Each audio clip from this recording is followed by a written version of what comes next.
This event is brought to you by World Pro Racing, the Malta Motorsport Federation, GMR Entertainment, WJ England & Son, Melita, Media Looks, Restream.io, Gaming Malta, VisitMalta.com, and TVM Sport. This stream is powered by Melita, using Melita Gigapower Internet.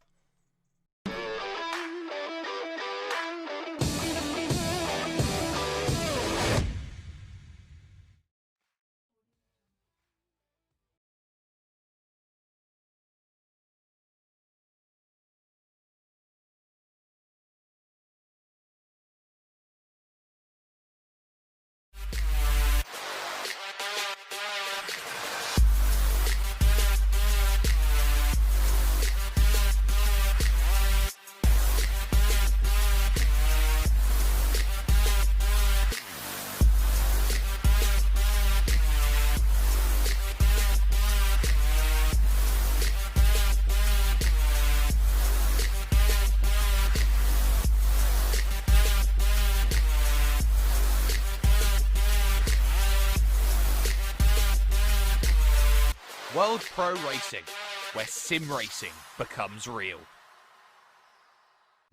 For only €5 a month, experience every high-definition moment on your TV, tablet, phone or PC. Great teams, great moments, and so much more. TSN from Melita is your ticket to stay in the game. Visit melita.com/sports.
Senna was a god.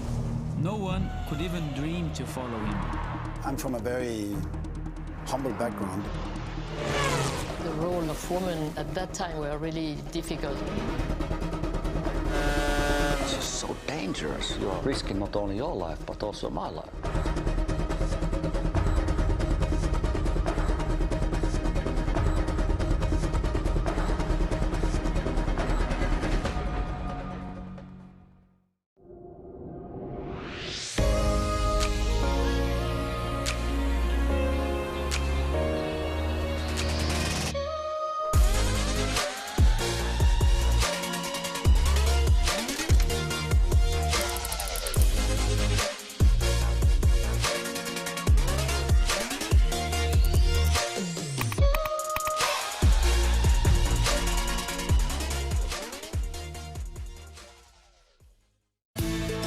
Wish your Wi-Fi network would just work in any room? Our new Stellar Wi-Fi is AI assisted to give you the smoothest, fastest possible Wi-Fi throughout your home. Stellar Wi-Fi assisted by AI, exclusive to Melita. Find out more in-store or online.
World Pro Racing, where sim racing becomes real.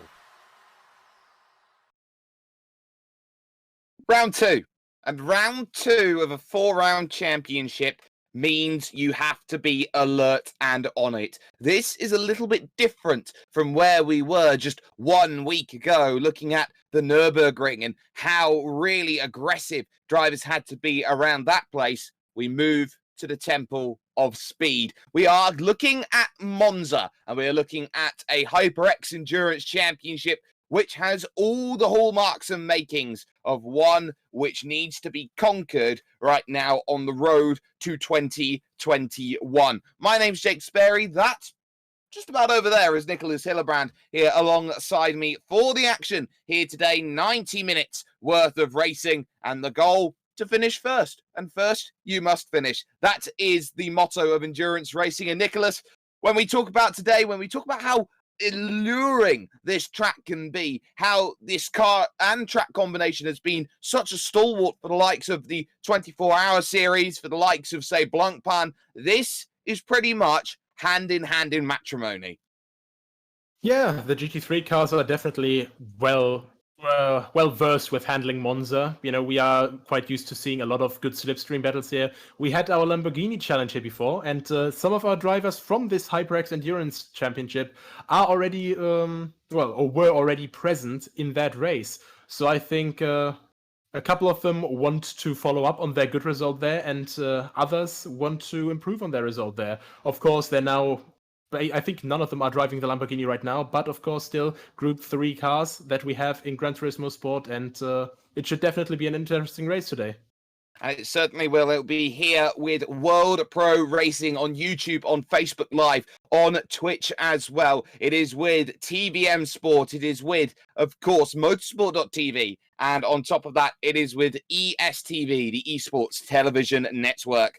Now, It's all about focus. It's all about how do you get to the next level. And we have seen one driver put himself up at the very, very top. That is Kyokudo, who is still, even now at this stage, from where we were earlier on in the start of summer to right now where we are here on the back end of September, pretty much almost unbeaten at this stage. We have a little look live here to coverage at the moment. The lights are on here around this place, and it's important to know that you can choose any vehicle that you like when it comes to championship decisions. Kyokudo has moved to an American-style vehicle right now. That is a Corvette that is wanting to try and make sure that it masters here just outside of Milan. Yeah, I think everyone who's into racing knows Corvettes and straight lines, like Monza has quite plenty of. They go well together, like bread and butter. And Kyokudo, I think once again he's quite on top of things. He's in touch with his car and the track, and the others will certainly be looking once again at a mountain to conquer when facing him. Well, this is where the challenge is going to be, and of course the two nearest challengers over the course of pace that we have seen. There is Windy piloting around the Aston Martin V12, looking to try and get all of the grunt of power that those 12-cylindered engine has available to it. That could be something that really pays off in the long term, and that's something really novel here from Mikhail at this stage, jumping into a Mustang to try and get the challenge working. It's not often that you see a Mustang make itself known when it comes to this place, but this is one of the few tracks where there aren't too many corners. And if you've known Top Gear and very old Top Gear in the past, of course, there was the old joke that Mustangs were very scared of corners, Nicholas. Yeah, definitely, but especially with the top three right now, I think you can see at the moment how it is with 1, 2, 3, V8, V12, V8. There simply is no replacement for displacement, apparently. And it's very interesting to see, of course, how Mikhail goes the American route as well, but, of course, with a rival company to Chevrolet, so to say. And of course, in-game time here in terms of when they start, Ivan then in 4th position in the V12 Vantage was effectively best of the rest compared to the top 3, is going to be starting at 20:35 or 8:30 in-game time in the evening. So what that means is that we've got ourselves a night race. Here is Shalinu in 5th position, also going the Aston Martin route, which seems to be the most populous of the manufacturers here today. But up and down the order, we see a few differences. Deman has gone into the Aston Martin as well, so no surprises there. Looking to try and make that all work out quite nicely. But this is practice. This is about finding your feet in the early goings. Ilwindi also going for the Aston Martin as well. It seems like we are in Aston Martin territory, and it's just been proven by a new fast lap here in practice. Mr. Collin also going to the Aston Martin. Windy is at the very top. Honestly, it seems like a very balanced car. When you see people tackling corners, it seems to be quite on top of the situation. There we have Kenneth with another Corvette, and I'm going to be interested to see what Chris Pitteri is actually in which car.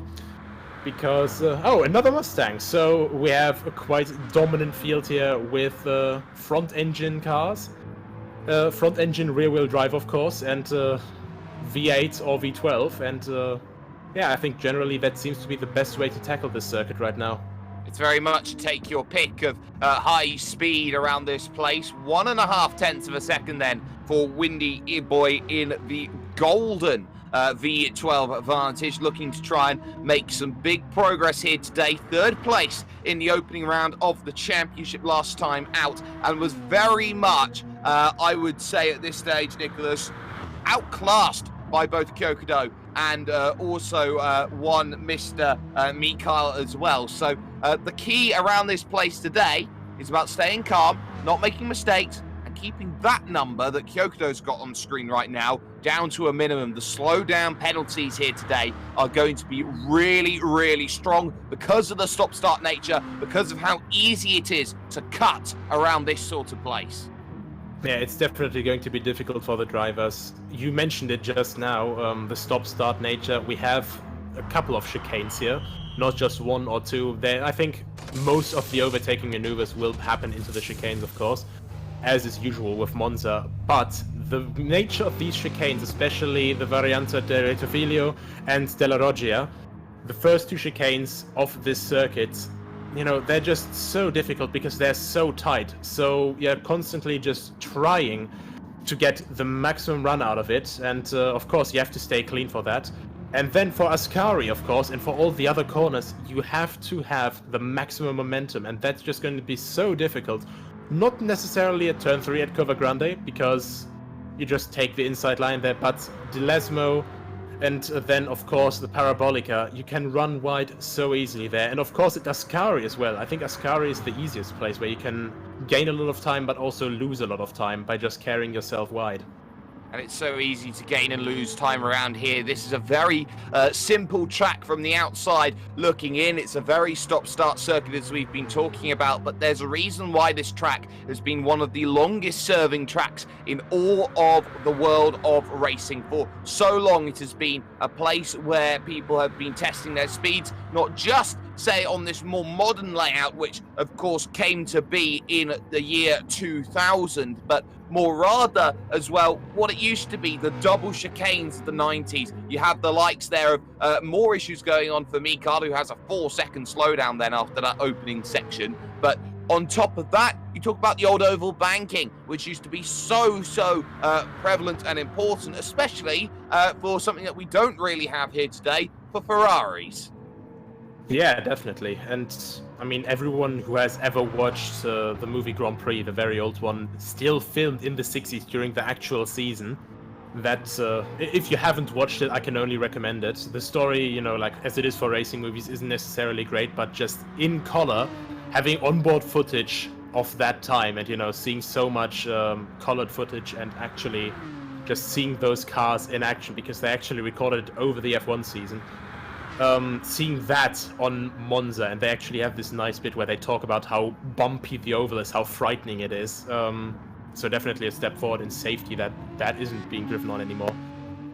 It is a temple of speed, it always has been, and I think, you know, that is actually the main reason why a lot of people have chosen the Aston Martin here today, because it is one of the older cars. I think it is around 2012 that it was homologated for the GT3 class. So, not too much in terms of aero yet, but with that humongous V12 and that screaming sound, you know, it does put a lot of power on the road. It certainly does, and this could be something where we see the Aston Martins really come into their own here today. A little bit of penalty for Ivan going through the opening chicane there. That's going to be having to be managed throughout the entirety of this event. And what will also be key is staying within the margins. And we're talking about gap margins, car to car. Being within a couple of tenths of a second here or there on any straight will give you a huge advantage. This is a slipstreaming track, Nicholas, so it's going to be a case of maybe being best placed. Maybe we're not going to see drivers running away with things as we have done previously. Yeah, I think there's definitely less time to be gained here. Of course, there's a lot of time to be lost, and you have to drive precise, especially because you just don't have that many corners where you can lose time. But in those corners, in that little amount of corners where you can lose time, you can lose a lot of time, you know, which can be shown by Windy, Kyokodo, and Mikhail, who are just, you know, once again our top 3 runners. And I think right now would be the best chance for everyone who isn't that fast to actually be closer to the front, simply just by trying to stay as close to the front runners as possible from the start up. Getting sucked up by the slipstream right to the back of them, and you know, then just trying to stay there instead of making a move. Of course, by making a move, you can slow others down, you can get them under stress. But the benefits that you have when you're just in the slipstream, just sitting there, you can save so much fuel, you can make a longer run, and well, I'm going to be interested to see how the strategy is going to play out today. This is a high fuel usage circuit here around this place. We could be seeing maybe strategy on super soft tyres for everybody from one start to the end. There is almost 75 to 80% throttle application around this place. Not many places where you can get that opportunity to really slow down. And that's going to be worth keeping in mind as we head over to qualifying in about the next minute or so, Nicholas. And we've seen it so many times before around Monza. It's about track position. It's about making sure you know where the quickest car in terms of outright pace is and shadowing. Yeah, it definitely is the case. I think Windy, with his current pace, he's already starting to knock on the door of Kyokudo, and just trying to make sure that he's being recognized as a threat. Maybe put a little bit of stress in the subconscious of Kyokudo, and I'm really interested to see how it will play out, if this strategy will work, and if Mikhail maybe can get some more time as well. We of course know that Kyokudo is one of the unbeatable forces, more or less, in qualifying. So yeah, let's see what happens. And I wish everyone, of course, the best of luck and that they get their maximum potential into their lap time. The pressure will tell right now. There will be qualifying coming up, and it's going to be absolutely fantastic. If you haven't already, make sure you like, you share, you subscribe, you comment, you do all of the basics when it comes to us and in terms of getting on some amazing action. And if you have not already, ladies and gentlemen, just head over to worldproracing.com, because there could be the opportunity for prizes. There are the opportunities, of course, to join an elite online gaming community with so much amazing racing that goes on, not just, say, here today, because tomorrow we're heading over to Hockenheim for Formula 3 action with R Factor 2 here on Gran Turismo Sport. The HyperX Endurance Championship Round 3 will be next week, 1 week from now, and then we'll have a week's break before the finale of the championship on October the 13th. So you definitely want to tune in, and you definitely want to be in with a shout of just watching, listening, and maybe if you are enjoying some of the action, get yourself an opportunity to be in and having a good go of things. Right now, though, qualifying is currently underway. They have 20 minutes, 2 minutes of that already gone. The focus on Kyokudo right now, just behind Windy. That is prime for the way you want to start a qualifying lap. So now, here is how you go around this Monza circuit. Long front stretch, of course, which leads to the braking zone here. Watch for your markers here, and you can see how late they're braking, about 120 meters into the Rettifilo. Turn 1, turn 2, and then on the power as early as you dare. Do not understeer out wide onto the exit. Now the long turn number 3. This is Curva Grande, which is completely flat for these drivers today as they run around and look for turn 4 and 5, which is going to be the break to the Della Roggia, the second chicane, and arguably you could say a tougher chicane, a more open chicane on entry, but a tough one on exit with that anti-cut curve on the inside. Lesmo 1 and Lesmo 2 next, Nicholas. Yeah, and these are quite difficult corners to get 100% right. Third gear, and it's just barely that area where downforce starts kicking in. Then, of course, Lesmo 2, so difficult to get right because of the weird camber that it has. If you take a bit too much, you touch the inside curb. Now through this little kink here, Curva del Seraglio, and now going underneath the old oval. And that is just so nice to see how the track is still in touch with its tradition. Now, Variante Ascari, well known to everyone who's ever watched any race, I think, here. And yeah, just completely through fourth gear. No risks whatsoever, but he takes a nice and smooth line. It's really good, just nice to see that. Up to sixth gear. Does he make it up to 260? Yes, 262 before he breaks. Down to third gear into Parabolica. And lets himself get carried nice and wide to the outside. And now back inside to minimize the way he has to go, and let's see what sort of lap time he's putting in.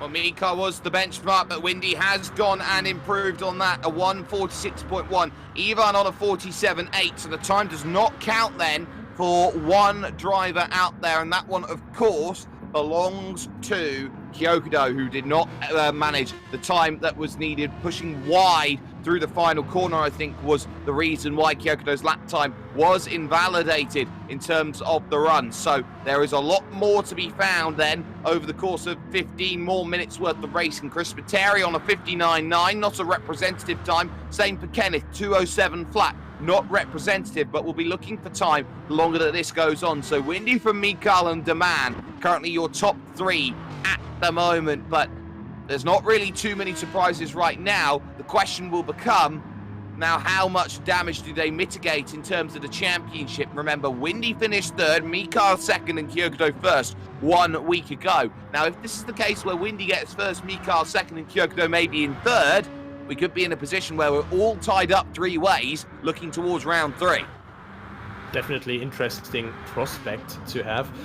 I think it would be, well, just in any way, it would be quite exciting to see a lot more mixing around. Of course, we're already at the halfway point after we're done with this race, but, you know, nevertheless, it's still quite exciting to see because these three have been battling for so many weeks now already, over casual races and now through the first round, of course, as well. And Kyokudo, we've known him to be quite a challenge to pretty much everyone that's faced him. But I think Windy and Mikhail, they just don't want to be discouraged and they're constantly just trying to improve. And it's really, really interesting to see just how they're constantly already improving again and again. And Kyokudo now putting in a lap, 46.392, but it's not actually enough to topple Windy from his throne. 2/10 off the pace then at this stage. The man improves to a 47.4. That's only good enough then for big drift there from Windy coming out to the corner. It's only good enough for 5th place. Ivan has jumped up then into that 4th position right now. So that's going to be key. There is Mikhail in the Mustang in 3rd position. Chris Pateri jumps up to 6th position on a 48.4. That's a great time for Chris, who has been knocking in and about the late pack here in terms of races we've seen so far this season. But to be up there in 6th position in the nice blue Ford Mustang, that is a really, really accomplished time. Yeah, I think if he makes it around 6th to 8th place, I think that would be a very solid qualifying from him. Of course, he's one of the newer guys. You know, we didn't see as much from him as we did from Windy, Kyokudo, and all the others, of course. But, you know, he's slowly been getting more and more into the groove. It's really fun to see how he's just getting more and more confident from week to week and how he's just gaining time. So it's really just nice to see a constant improvement from drivers like him. Absolutely, and it's that constant improvement that becomes so vital, especially in these laps, as all these drivers will be thinking about, okay, well, how much do I put in for, say, this stint? How quick do I think I can go? And then there's the reality of how quick I can actually go, which is where I think we're going to be seeing that one happen late in the session. Because we are in evening conditions, though, this brings a whole different dynamic into play, and that is that the longer that this qualifying session goes on here, Nicholas, the colder this track is going to get, the quicker this track is going to get. Yeah, that definitely is true. I think there's this very fine margin between a track that's too cold and too warm. But of course, at Monza, when you're constantly going at such high speeds, it doesn't really have too much tire wear because you just don't have these extreme loading zones other than the Lesmos and, of course, Ascari and Parabolica. But compared to the time that you're actually spending on track, that is relatively short. The thing that really brings up the tire wear here is if you just start overheating the tires, and with so much high speed, you just never really get a chance to cool them down. In night, however, you have a cooler track, you have cooler tire temperatures, and I think some of the drivers will really use this to their advantage to get along more with these cooler temperatures. And I think especially Windy, for example, you know, who's now taking the fight to Kyokudo more aggressively, I think he's really getting along with it more and more now as you just let him through and has his little penalty there. Probably going to get reset, and I think he's just going to try and either try to go for a pit stop, or he's just going to try and maybe have a little lapping attempt just behind Kyokudo and look if the dirty air is not going to affect him as much.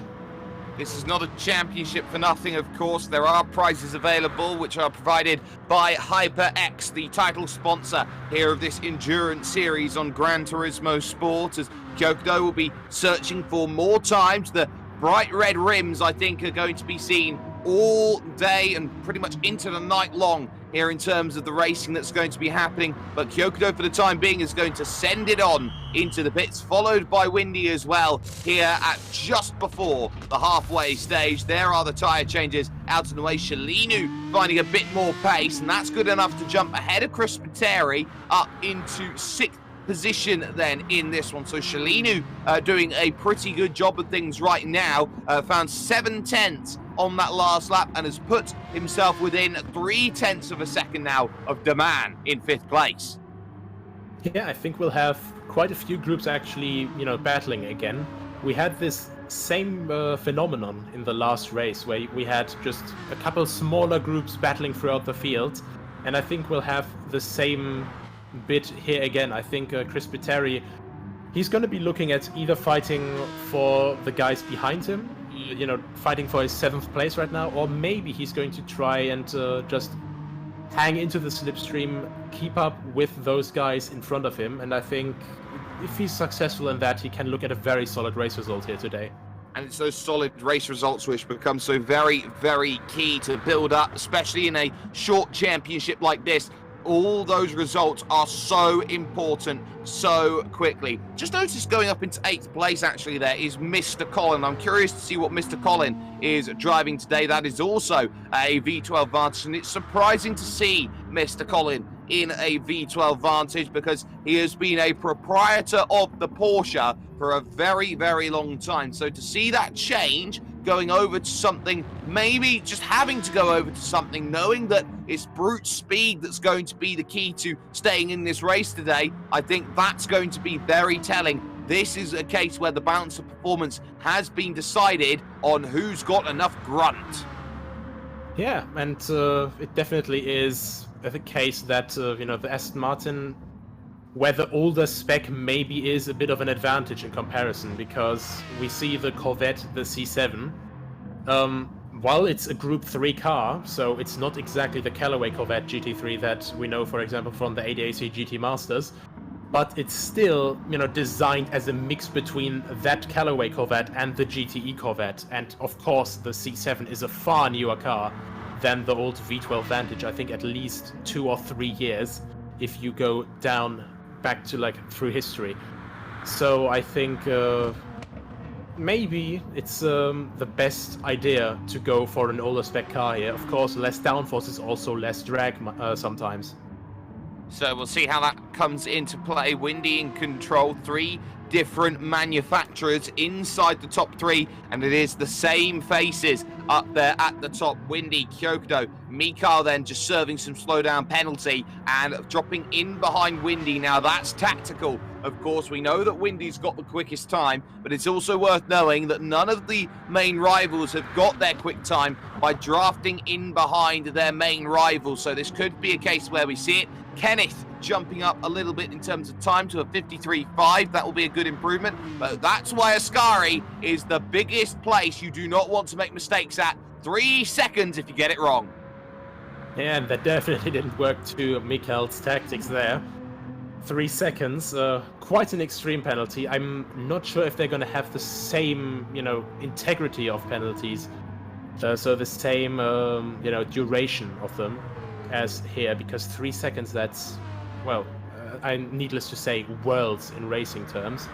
Of course, when you're just thinking of normally waiting for something, just standing in front of a microwave waiting 3 seconds, that's just very, very short. But in the same class on a racetrack, that is absolute dimensions apart, and 3 seconds, that's quite some time that you have to deliver that penalty without significantly slowing down. And if you ever wanted to understand why time is relative, there was your example. Windy trying to chase down Mikael here out on track, but it's all about chasing down the lap time. They say that the stopwatch never lies, and here this might be a case where the stopwatch is the deciding factor as they go through the Della Roggia and towards the 2 Lesmo right-handers here out on track. Some would say the only corners out on track, barring the Parabolica, that are not chicanes around this place. Windy looking to attack here, the second at the Lesmo corners. A lot more open the corner is, but pushing wide on the exit there is always going to be a tall prospect to try and gather the car back in before the rise down, before the drop down, and then the rise back up again, heading towards Ascari. And this has been where Windy's had a couple of struggles here, getting a little too cute on track with the first of the curves, and well, doing a nice job this time to really try and work this out. 5 minutes 45 seconds remaining then on the qualifying clock to find some time, and now it's about Parabolica. How can you open up this corner, get the power down as early as possible? There's the 2018 spec, the 2019 spec anti-cut curb on the outside, which Alexander Peroni found out that it's not a good idea to have. Windy's going to dive down into the pits then and make a stop. Mikhail does not improve on time. Now, Chris Pateri here out there on softs, and there's slow down for Kyokudo, who will dive down into the pits. Ivan staying out then, going for another lap as this one goes on. Demand also diving into the pits. Ivan only 1 second here off of the pace. That's still really good. Yeah, it definitely is. And when you just overall consider how close they always are on the starts, normally around Monza, I think if I recall correctly, it was around 7-8 tenths, and you could gain quite a bit in the slipstream here, coming to the first corner. I think Ivan, if he plays his cards well through the first and second corner, if he stays in this position, he can keep up with the others to maybe even launch an attack into Della Roggia at the start. But of course, that's all relative. You have to make it through this first chicane, that very, very tight first chicane, without a mistake. And I think Daman and Cellino and Chris Pateri as well, they want to have a little bit of a word about that. And that is just the thing about Monza. The straight is just so enormously long that the starting position, you know, it doesn't quite impact it so hard as, for example, Spa, where the rolling start just gets started by the game when some drivers are still in that bus stop chicane. And that's going to be something worth keeping in mind as they go through. That rolling start is going to elongate the field. You normally talk about turn number 1 and 2 as being a huge bottleneck for major multi-car incidents, especially at the opening laps. And many a sim race I saw earlier on this year, of course, the V8 supercars decided that they wanted to have a good run around Monza, and it ended up in a crash fest through the first 3 corners, to the point where it pretty much should have been a red flag for them as they went on through. Cellino jumps up a little bit with time, a 1:47 flat, immediately beaten by Ivan, who goes back into 4th position by just a 1/10 of a second and 4 thousandths. Windy gets a great draft though into turn number 1, doing exactly what was needed, but there was a little bit of not too much help, having one of those anti-cut bollards there just fall out onto the circuit right on the racing line. Incredibly distracting. Yeah, definitely, but I think right now it's really just a fortunate situation for Windy. He was perfectly in the right place at the right time, 4 tenths up. Look at this time gain from drafting. And of course, probably a lighter car as well, right on the edge for Della Roggia's exit. And now comes in to Lesmo. Very nice and clean line once again. Are we going to see another big improvement? Are we going to see an improvement like Kyokudo put on last week, just to absolutely assert his dominance in qualifying? But at the moment, it seems, you know, last week was quite a shout. I think this time he's a bit too much out of air to shout. Well, it's going to be close no matter what happens. So we'll see how this goes. It's up by half a second in the middle sector from Windy. This is a fantastic lap, and the best bit is there's more draft to come, because there is Chris Pateri in front, who will be dragging Windy along the entire way of the run to the Parabolica corner. This is exactly what Windy wanted. A little bit of traffic that knew how to play, just playing about with it the way that he knew he needed to. And this could be a case of jumping up ahead of who needs it. Crossing the line then with a minute 42. It's a 45.4 that puts him nearly an entire second in front of the rest of the pack. Absolutely incredible. Just completely screaming from the top of his lungs there. But Kyokudo with the big reply immediately. Of course, not quite able to beat it, but still, just how can you argue with that? He's very desperate to show that he is not out of the game, and Mikhail, now in the late stages, maybe looking for another run. So, yeah, I just don't think that you can really argue with those results. But now Mikhail, he's quite far away time-wise from the top 2, and now in, well, comfortable range to Ivan and Cellino. Comfortable range, but the key here is that Mikhail is a full second off of Windy, who is at the front, 8 tenths behind Kyokudo. The outright pace as the flames spit aren't there. Windy jumps up ahead of Mr. Collin now into 8th place on a 48.4, so that one does help out in terms of time. 1.3 behind Daman in 6th place. out there right now, but there are 30 seconds remaining. Every driver who is out there right now will have to get themselves over the line now. They want one more run. They're off in the gravel, I believe, is going to be one of the other Mustangs out there on track today. So that one definitely not good at all. But now on the brakes, left, right, left comes up. I think Windy's not going to get another lap in here. 5 seconds remaining on the clock. Is there any more improvement? The time expires. They are allowed to finish the laps that they have available to them today. They must do so within those 2 minutes. But Windy making progress over to the line, does not find improvement there on that lap. Kyokudo didn't have much and will not find the improvement, so will not be on pole position then for this one. Does Mika have anything? It's been a patient lap. The man goes 6 still with a little improvement. There is Mika, 146.4, and it stays in 3rd place. Minuscule improvements there. No improvements for Ivan over the line, so he remains in 4th place. But it is the Lamborghini Challenge winner who is on pole position, Nicholas, and that, I think the right way to say it, it's not necessarily an upset, but it is a little surprising. Yeah, it definitely is. We all know Windy, he's quite confident in his abilities, I would say, because the overtakes he did sometimes, quite ballsy, others would say, but, you can see a certain confidence in his driving style when he's within this comfort zone. And I think, Monza really is, like, the entire track is one of his comfort zones, I would say. And I think he's very happy to show, that he is confident in Monza, because when you show confidence, of course, it's a bit more intimidating than you're being shown confidence by other drivers, and you can't really reply with that.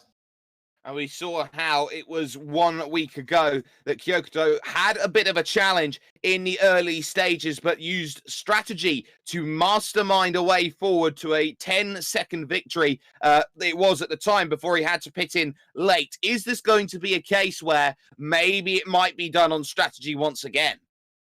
I think it could definitely be a case where it's done on strategy again. Kyokudo is, of course, one of the guys who's very, very good on tires. When everyone else was basically on soft tires at the start last time around, he was on super softs and made them last longer, which of course had a psychological effect as well on his competition if they saw that happen. And I think maybe we're going to have pretty much the same strategy again, not go as long as your fuel allows it, but instead go, until the tires allow it. And that's going to be, I think, a deciding factor here to make the tires last long without losing a lot of time.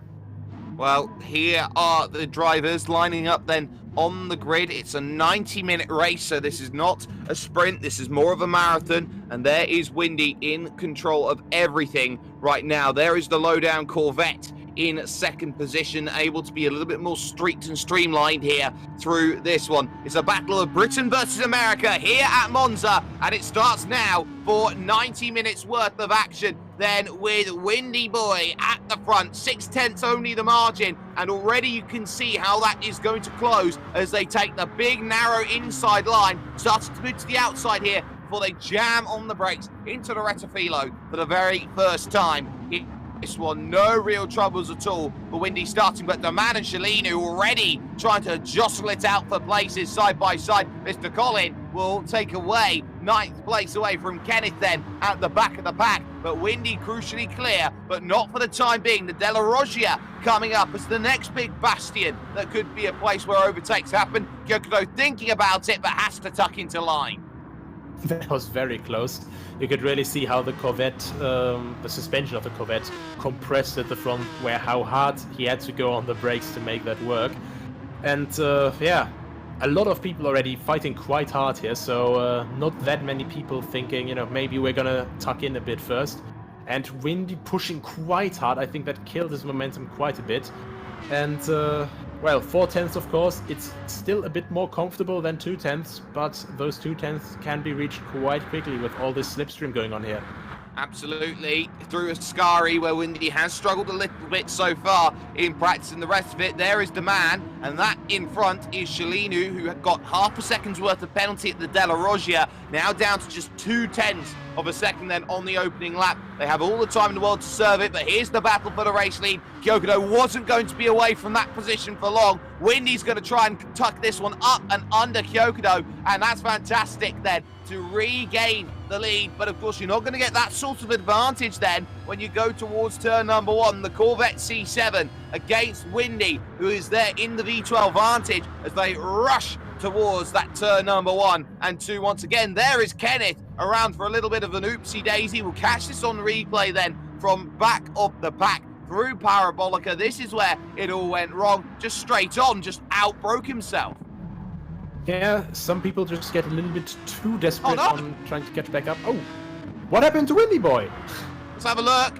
There's Kyokudo down the inside as they go towards turn 1, and Windy has played the James Dean game of chicken, and due to the Gran Turismo Sport system, you are not going to be able to cut that section too much. You will get automatically reset on the racing line because you've missed the gate checkpoints that are made by the system, and as such, Windy is now down to 6th, and Kyokudo has done exactly what he needed to do here today, right now, you'd say, Nicholas, and create the error. Yeah, it seems that in that regard, Kyokudo is just still more experienced, so to say, than Windy, and Windy still has a bit to learn there, how to handle the pressure there, because this is not the first time we see it, of course, and Windy just so desperate to hold on to his position, and well, a bit too desperate, a bit too aggressive on the brakes, but of course now he'll try to make his way back through the ranks up to the man now right on his back, and I think he's maybe going to do a move down the inside here. Yeah, he pulls alongside now for Parabolica, makes it to the inside, late on the brakes, but not quite as late as the man, so I think he's going to try it into the first chicane instead. Well, he is the man after all. It's very tough to get past the man at any stage in time, and Windy's trying to do so, unlocking the inside, doesn't quite get there, has to tuck back in again here, looking for the run, almost bump drafting here down the front stretch here as they go towards the Rettifilo again. Don't make the same mistake twice here, Windy. On the brake, slow it down, gets the inside curb nicely and picks up the place, moves up into 5th. The crucial fact about that mistake, though, here, Nicholas, is that there's about 1 hour and 25 minutes worth of time to go out there and correct that mistake. It would be a lot more different if that had 3 minutes only to correct that mistake. Yeah, definitely. The advantage of having such a mistake at the start, of course, is, well, as I said, it's at the start, so you have plenty of race to still go. But of course, the disadvantage as well is, you're still about as close to the leader as you can be. But we're talking about Kyokudo here. The guy barely makes any mistakes, and it's going to be quite difficult, I think. Chris Bateri, meanwhile, he's really nicely and snugly fit into his 7th place. Quite comfortable gap to the guys behind, so he's looking for a very good result for him at the moment.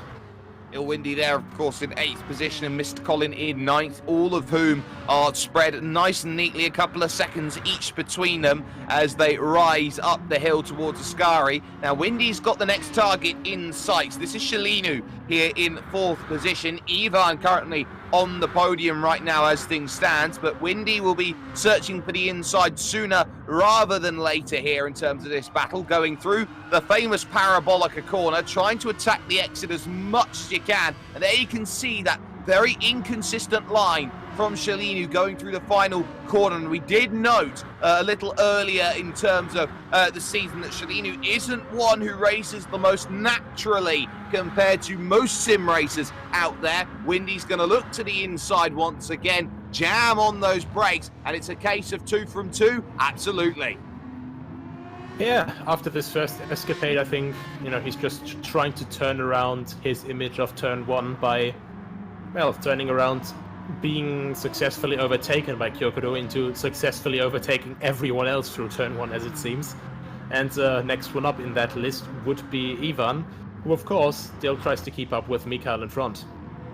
He is trying to keep up. There is Ivan. He's 2 seconds behind Mikael Mursieka in 2nd position right now, so 2 seconds the gap, 1 second behind to Windy, and Ivan will definitely not want to give up a podium, but remember, this is an endurance event. This is, there's the mistake, running very wide, dipping it off into the gravel there. That's not going to help. And Mikhail didn't have the best of runs either. So now here comes Windy down the outside to make this one happen and gets it done before they even reach the braking zone. And that is position 3 once again for Windy. Pressure now to chase down Mikhail, who is 2.2 seconds down the road and is 3.2 seconds behind your race leader, Kyokudo. Not out of the realms just yet, but it seems like that Mustang does not have as much compared to the other 2 vehicles, the Aston Martin and, of course, the Corvette here today. Yeah, the Mustang doesn't quite have as much racing heritage in GT3 as the Aston Martin and the Corvette, of course.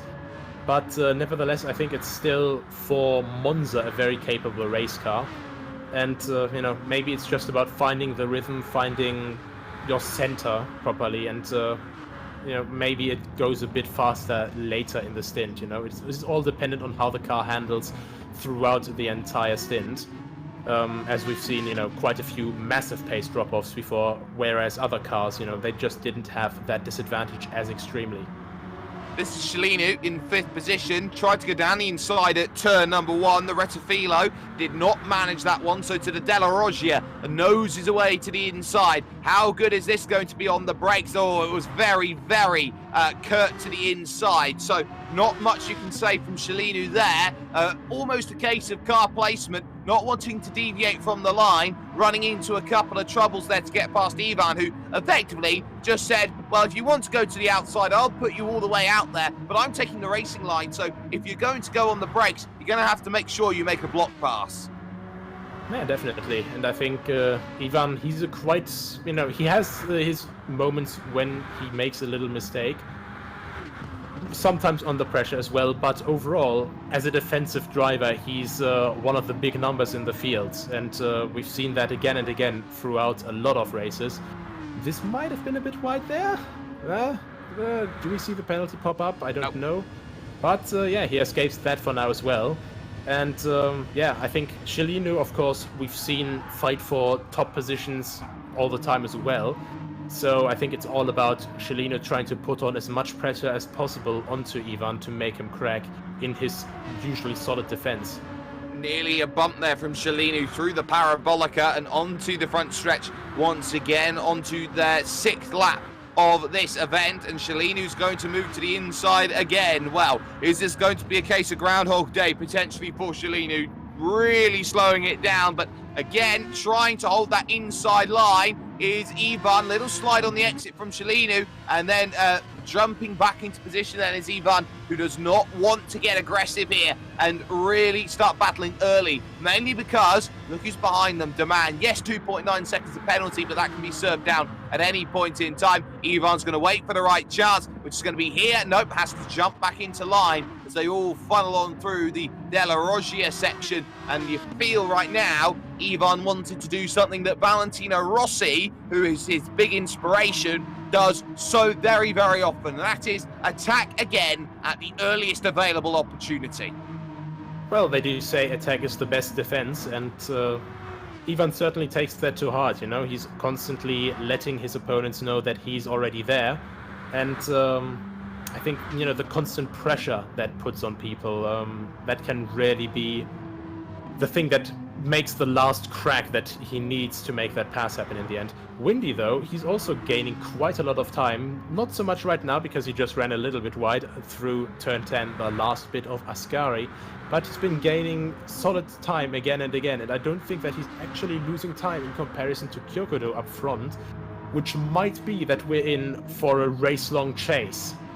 It could be a race-long chase. The gap is 6 seconds at the front, first to third, and there is Windy right now as we focus on this perspective. You can see a 1:48 flat last time by, was 1.6 seconds off of the fastest lap that he has been able to do. You can see that on the right-hand side, but what you can also see is what they have available to them. Here's the battle, 4th and 5th again. Ivan is back through into 4th position, and that is striking whilst the iron is hot, but you're going to slide wide like that, going through the Retfilo corner, expect to be attacked through Curva Grande, but Shalinu, oh my word, look at the penalty. He's got 6 seconds worth of it.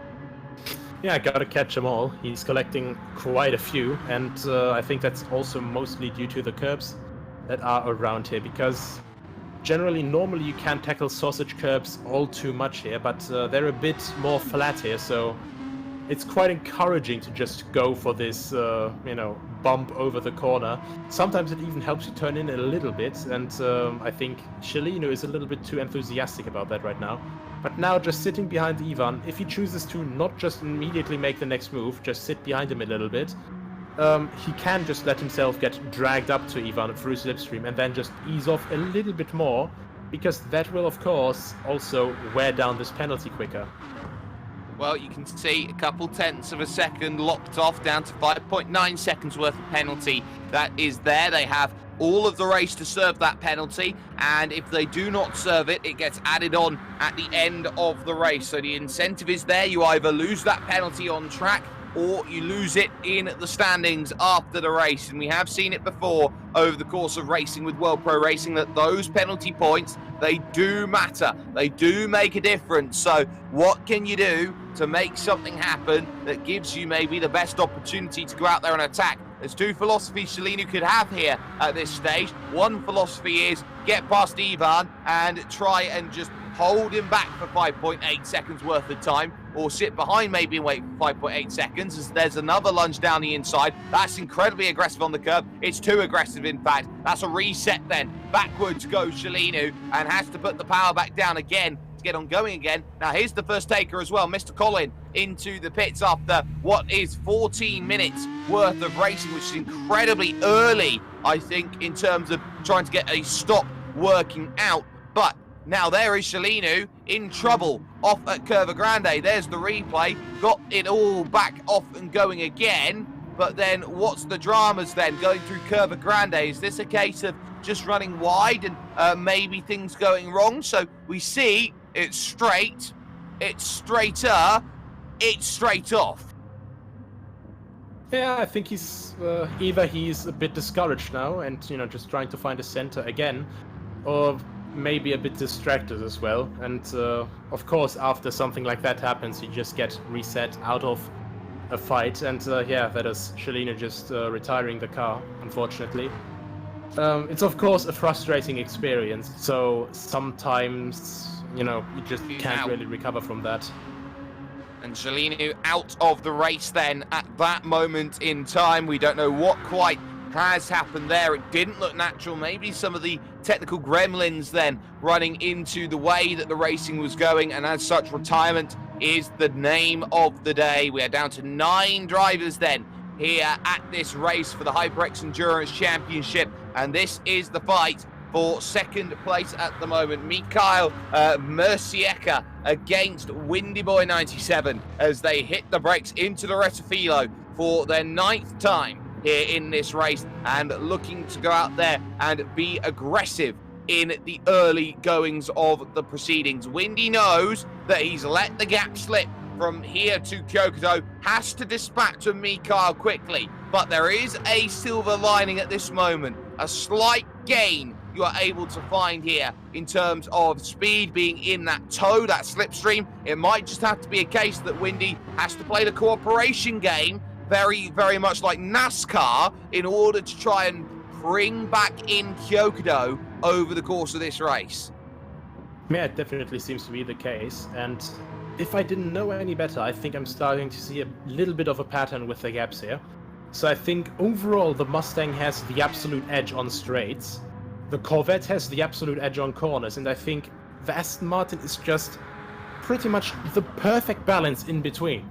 Because you can see how the gap between Kyoto and Mikhail constantly goes down on straight lines, but as soon as corners come like Lesmo and Roger, instantly this gap starts to go up, shoot up by quite a lot. And I don't think that's Mikhail just driving slower. I think that's also just a little bit with the car, how the cars just interact differently with the circuit. And meanwhile, of course, Windy, if he's the perfect middle of that, can, of course, not gain as much in corners, which was the ability of Kyoto to just keep up very well with him. But on straights, he could be a bit better off. But meanwhile here, the absolute best on the straights, the Mustang. He's thinking better of it now. I think maybe he's just trying to hang with Windy now instead of going for another attack, because he knows it will cost them both a lot more time than any of them can gain right now. And that's Ivan with a mistake. Ivan going around there at the Rettifilo. He just caught the back end of it then as he hit the brakes into the opening section of road. So there from 4th position, running into troubles, hits the brakes nicely, but it's through this second half. He gets all over the anti-cut curbs and effectively, desperately trying to slow it down, runs into a bit of troubles, now falls back behind the man into what is now 5th position here in this race. There's your leader, Kyokudo, out to a 6-second lead here at the front right now. Windy's done a brilliant job trying to chase down the margin, but what I was going to say was, at this point last time we were racing, and we were racing at the Nürburgring, almost everyone had come down in and made their stops on a 4-stop strategy. Today might be a little bit different. Maybe a 3-stop might be the easier place, because this place doesn't have many corners, so maybe you could say here, Nicholas, that they are going to be easier on the tyres today. Yeah, it definitely is a lot easier on the tires than the Nürburgring, because in Nürburgring you have a lot of low mid-speed corners where you have to lean on the tire a lot more, and that just simply isn't the case here at Monza. However, the fuel usage, of course, will be a lot higher, and overall, from the strategy that we saw at Nürburgring, that might play into a lot of people's hands here, because Mikael and Kenneth, they're both pitting right now. The car is quite empty already. He's going for another set of super softs, I believe, because right now the super soft seems to be not just a durable tire, but also the fastest one by far. Well, of course, it is super soft. It does also have the lowest tyre life out of any of the tyres, but I don't think that's the main factor that we'll be seeing today. Mikael back out in the way in 4th position. Ivan has, though, jumped onto the soft compound tyre. Now, I think that's a good decision for Ivan in terms of this race. We're struggling a little bit late on with the super soft, trying to slow it down and actually put the power down on the exit of the Rettifilo. Yeah, and it's just generally one of the most difficult things to do, I think. As soon as the tires are properly worn down, these middle speed corners, these low speed corners, and of course braking zones as well. People just don't really expect how much tire life can make a difference into braking zones. You know, it gets a lot harder to just predict what the tire does. And of course, if you have a lockup as well, flat spots and all that just play into that as well. Meanwhile, though, we see Windy is actually keeping this gap constant, if not closing down quite a bit. So I think Windy might be a bit better off on his tires right now, because it's now gone down below 5.7 seconds, while it was still 6.1 seconds, I think, last lap.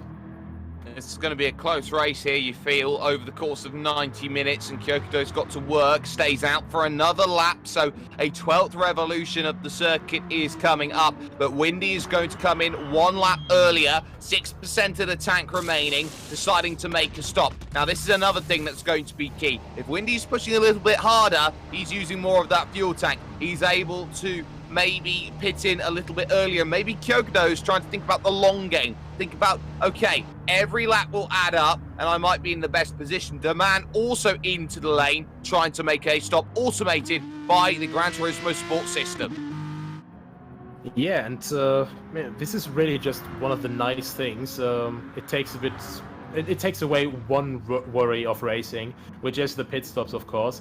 You still have plenty of control over the pit stop, well, more control anyway than a driver has in real life, but that is just normal in sim racing, of course. But I think Mikael, with his attempted undercut, actually got quite a bit closer to Windy. I think he was over 2 seconds away and gained at least half a second with that. So, of course, they have to make it as long as possible. I think this time around, actually, it will be more of a, fuel-oriented strategy race. But nevertheless, it will be important to keep those tires alive. And we just had news from Shelinu as well. He had apparently a server disconnection, which is just very unfortunate for him. It's more unfortunate as well, knowing that if you do have a server disconnection, there is no way to get back in. You effectively spectate from that point on.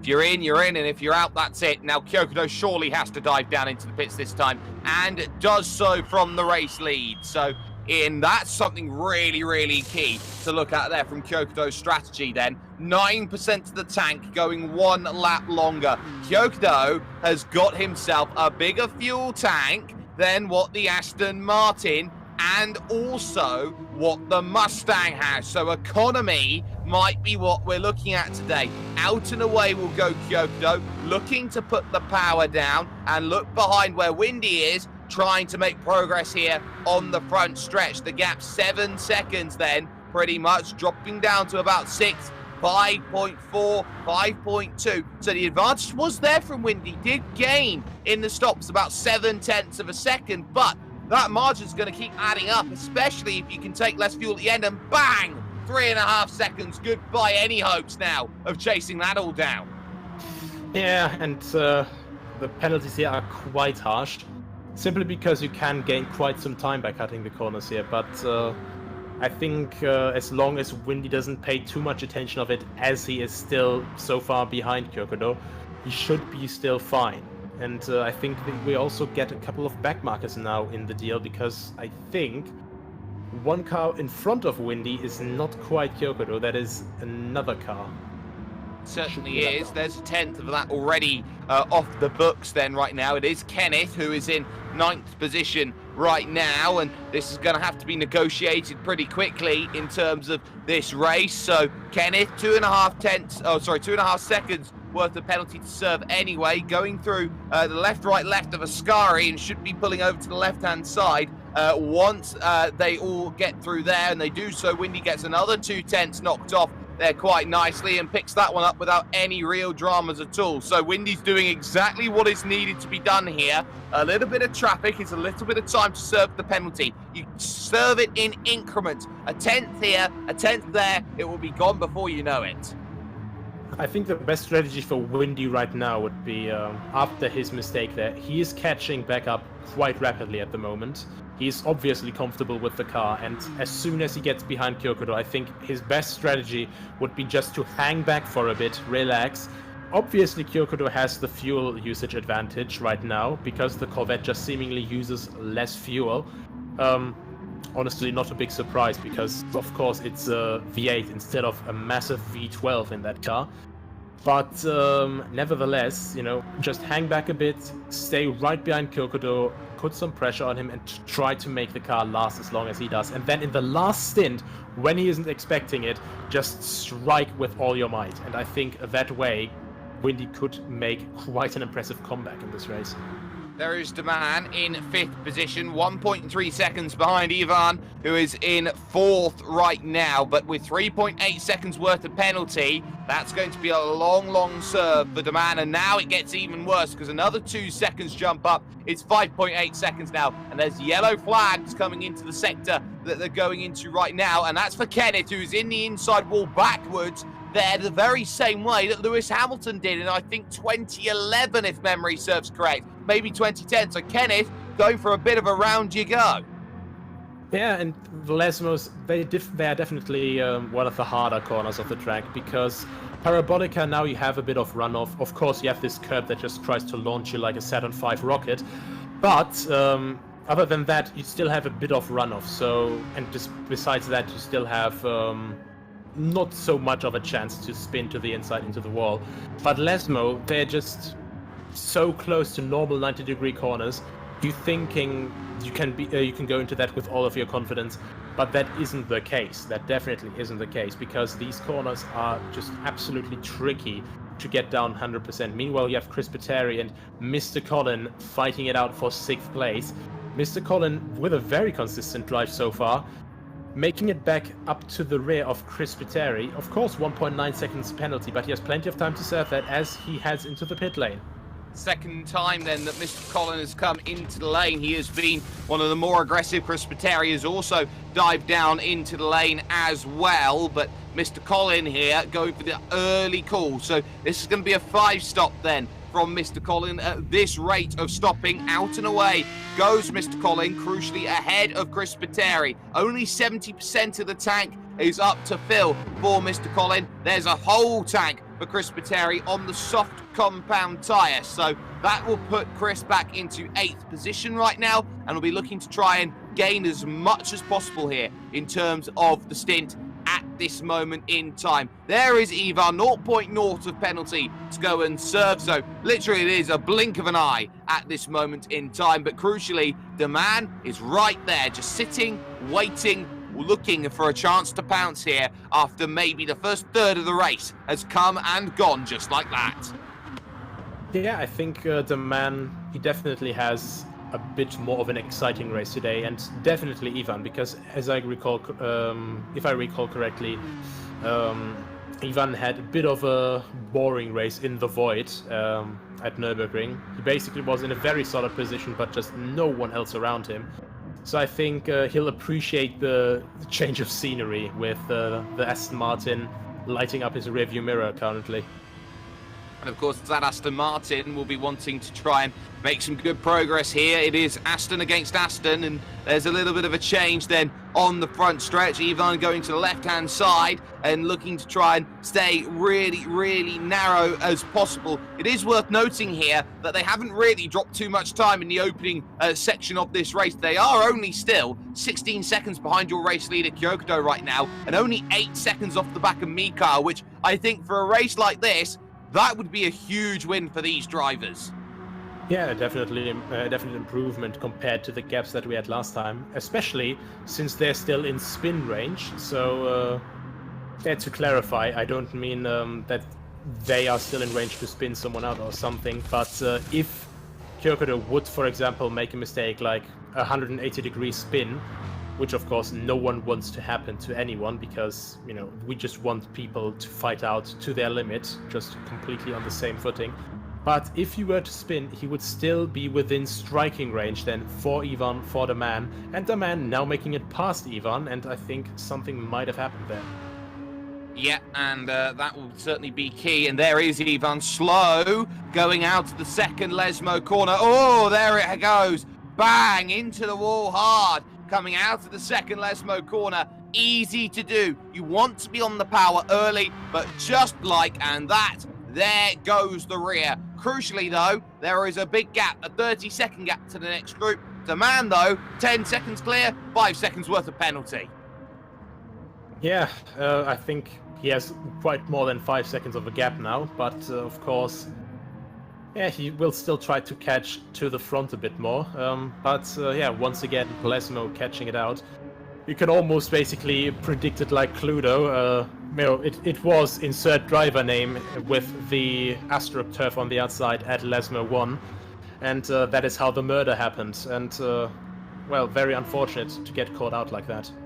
For the Americans, that's just clue. They don't have a do on the end. But for Windy right now, 2.5 seconds worth of penalty. He's still trying to chase down. The gap has stayed pretty stagnant over the course of this stint. It's at 4.3 to 4.2 seconds consistently over the laps, and this is a case of even keel driving right now. You see the penalty that will be on your screen for a lot of the time, so that's going to be a bit of a worry. Now Ivan has come down in again and got some fuel and back out and away again. Now this is a key thing, because I think Ivan would have got a lot of damage after that big hit, would have been compromised in a straight line, and as such needed to serve that pit stop now and convert the strategy.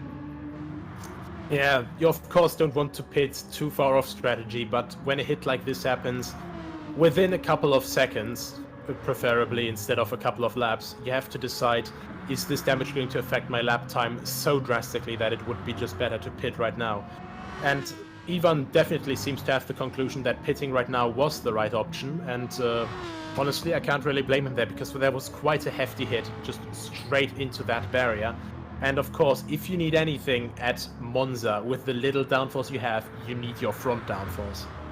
Absolutely, and what's crucial as well in terms of the race is now that on strategy, Ivan finds himself now behind Mr. Colin in this race, who is net 5th in this one outright right now. So Mr. Colin has very quietly run a good race. 2.4 seconds, the penalty that needs to be served right now, and is doing just the quiet race. And sometimes the quiet race is the best race to have because you don't have cameras, you don't have pressure, you don't have anything really to worry about. Mr. Colin is driving the quiet race, and he's driving it to a T. Yeah, definitely. And I think just staying calm, staying quiet. Of course, for our spectators, of course, it'll be a bit weird not seeing a single car throughout the entire race. But you know, that single car might have just a perfect race going on. You know, no battles, nothing to hold him up, and sometimes that is really what you just need to wind down a little bit, to stay focused, and to just find the perfect level of concentration to just go fast and have a solid result in the end. Speaking of perfect levels of concentration, the gap's opened up again. It's 4.8 seconds now for Kyokudo at the front, who is really starting to like things. Why is it at 4.8 seconds? Well, you can see that 0.4 of a second of penalty has been served by Windy Boy 97. The gap down in terms of penalty is 2.1 seconds, so this is quietly being whittled and worked on at this stage, and Kyokudo will be feeling like, okay, this could work. This could be the way that strategy plays into my hands for this one. They are over 1/3 distance. They will be due a pit stop in about the next 5 laps or so, or within that range. And crucially, these two are breaking away from Mikael, who is in 3rd place right now, almost 11 seconds off of the pace overall. But crucially, Mikael is able to gain on the straight. The Mustang is the quickest in a straight line, but of course, you have to remember that Mustang is not as powerful compared to the Corvette on the brakes, and that will be down to weight factor in this one. That Corvette is made of plastic at the back. It's very, very light. Yeah, definitely the case. But what I think is really the case here, that Mikael might have miscalculated a little bit. Of course, you want a strong car on the straights at Monza, but maybe, you know, just a bit too much emphasis onto the strong on straights. Maybe even something like the Nissan would have been a good choice here. But then again, you know, they have done their testing, and of course, it also depends on how people prefer their cars to drive. So if you feel, you know, uncertain, but you can go a bit faster, but more uncertain in the car, not as much security. In the Aston Martin, for example, for Mikael, you know, it's of course safer for him to go a little bit slower per lap in the Mustang, and instead go consistent, you know, to secure that 3rd place here and then bet on the next race for him. There is Chris Spiteri in 7th position, a whole lap ahead of Kenneth in 9th place here in this race right now, with 55 minutes remaining on the clock right now in this one. And you'd feel at this stage that it's a case of all about finding momentum. We saw how at the Nürburgring, the last 30 minutes or so, it came down to almost processional for those in the mid to late pack, because they knew that they had pulled out a margin to who they needed to, and Chris here is in a very similar position. He's 4 seconds behind Ivan at this moment in time, but crucially is 11 seconds clear of Ilwindi, who is in 8th position, who's having an even lonelier race right now. Kyokudo sees the gap cool down a little bit though to 4.5 seconds. The gaps ebb and they flow, and it's key as well because Windy has caught that gap down to 4.5, whilst also just incrementally taking the penalty down to 1.8 seconds. This is a really tough scrap, and if Windy has another good stop, oh no, it's gone back up again. He's caught the Della Roggia a little bit too aggressively and has just chalked on another 2 seconds to now to take down again. He's back to where he started about 15 minutes ago. Yeah, definitely something not to be meddled with, and that of course distracts, as we saw here, and that's a lot of time lost. Very unfortunate for him. And yeah, in my personal opinion, maybe a little bit too harsh for these with these corner cutting penalties, because it's not like you gain 3 seconds through just taking one curb a bit more aggressively than others. Well, I think it's more than just trying to serve it, and there goes another 0.6 of a second onto the penalty, so it's now up to 4 seconds exactly. And remember as well, Windy got into a little bit of penalty trouble at the back end of the Nürburgring race, where he was up to 8 seconds worth of penalty. It's been a little bit of a sticking point where we haven't seen it so far, but it might just be the one weakness in Windy's game. Trying to push the track limits a little bit too far on what is a game like Gran Turismo Sport, which is not very liberal when it comes to penalties. In comes Mikhail to make a stop then with just 7% of the tank remaining. There's the crews working incredibly hard, trying to make sure the tyres are done, then the fuel. That is how it works in the GT3 category. They can't fill them up simultaneously due to the regulations. So now it's a case of, well, what do you have to get on going? There are other questions as well that maybe can be asked here, as that is Mikhail changing to the soft compound tyre and almost filling the car up to full fuel, I think is the right way to say it. Now, this could be a completely different change of tact here in this race. Now, if you're going onto that soft compound, maybe it might be worth here in the late stages going onto the soft or even the medium compound, losing time over the course of a stint, but maybe not taking tyres when it comes to the stop and only taking fuel. It could definitely be a valid strategy here. To the mediums, I kind of doubt it because, you know, the colder it gets, of course, the more it's worth it to run the softer tires because they just don't heat up as much. But the soft tires, I think, with the heat degradation and just generally how they will behave, if they can deliver solid amounts of pace while these conditions are changing, I think it's definitely worth attempting to double stint or maybe, like, if it's running especially well, even triple stint soft tires and then just refuel, because of course you save quite a bit of time in pit stops with that.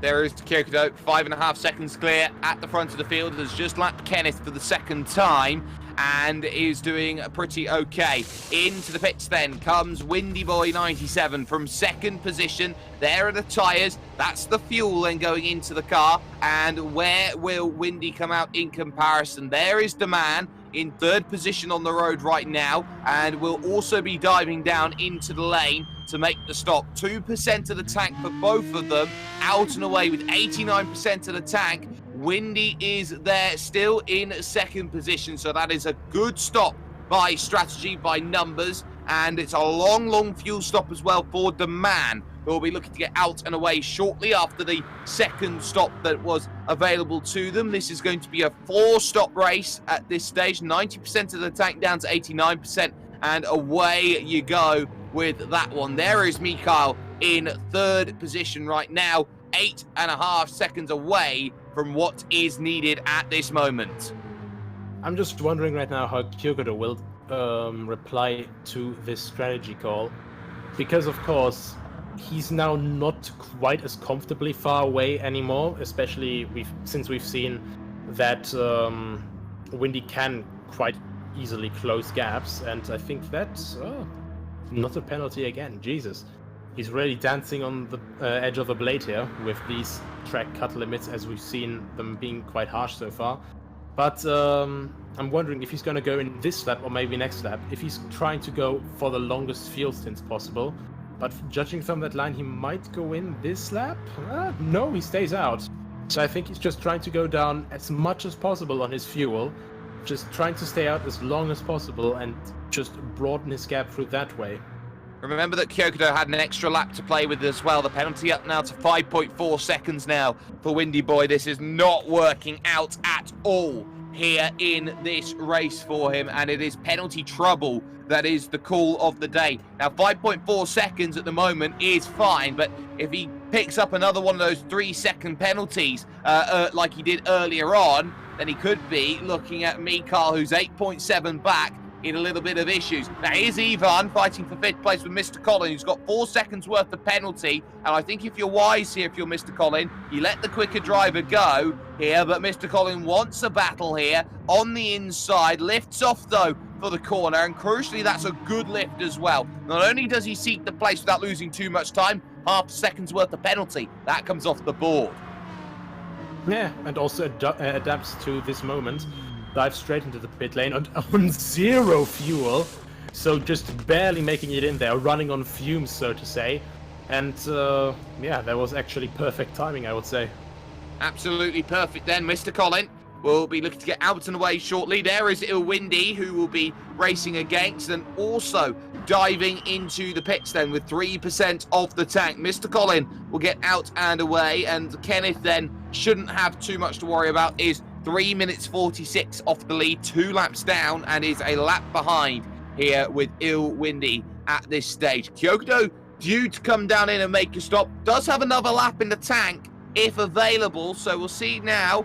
This is a dive into the pits then, so Kyokudo comes in with 2% of the tank left, so didn't have another lap available to it. There's the red rim tyres going on, and now the fuel here for the Corvette. It was worth keeping an eye out then on that last stop, because Windy Boy took in 6/10 and has had 2 laps of undercut to really play with over the course of this one. So now, how is this one going to play in terms of get out and away? There goes Kyokudo now, and the gap looks very similar to what it was. There you can see in the distance where Windy Boy is. Kyokudo will now have the advantage of fresh tyres by a couple more laps, and the gap once again will claw down under 4.5 seconds.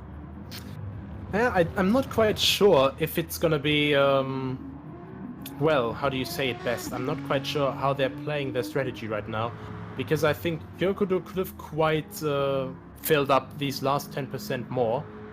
So, of course, he would have been stationary for a little bit longer, but I think he would have come out right behind Windy, so he could have played this long game even longer. Of course, his tires are now a bit newer, but yeah, difficult to say. I think it's really difficult to say. Maybe this is for him the optimum range where he can still push on the tires without losing too much time while running these longer stints. And crucially as well, that was the second stop. Chris Pateri is in for a 3rd stop then here in this race. So that's something really interesting. Those at the back are having to make extra stops then, and we are looking towards the halfway stage of this race in the next minute and a half. So Kyokudo is just short then of a 4-stop strategy. It looks like it's going to be 5 stops here from most drivers in this field. And in terms of splashes and dashes, Kyokudo's in the best possible position for splashes and dashes. Yeah, that is definitely the case, and I think that is exactly what he's aiming for as well. Two stops so far. I think he might actually just have to get in for a short little splash and dash for 20% fuel maybe at the end of the race. And I think that might be actually his this big master plan to keep Windy behind him. Meanwhile, or he just uses those extra 10% of fuel that he hasn't been putting in the stops. That could also be, of course, that could also be the case.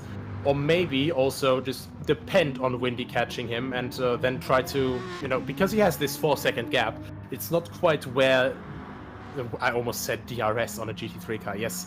I have had a very long day mentally, apparently. But slipstream, that is the word. Slipstream doesn't quite kick in until around maybe a second. That's where it starts to kick in. So until then, he can still run on a lower fuel mix, for example. So a lot of different opportunities he has here right now, but I think maybe he has to start pushing again, because Windy has just closed down 8/10 since the start of the lap, going into the second Lesmo, and that is quite a lot of time to be gained.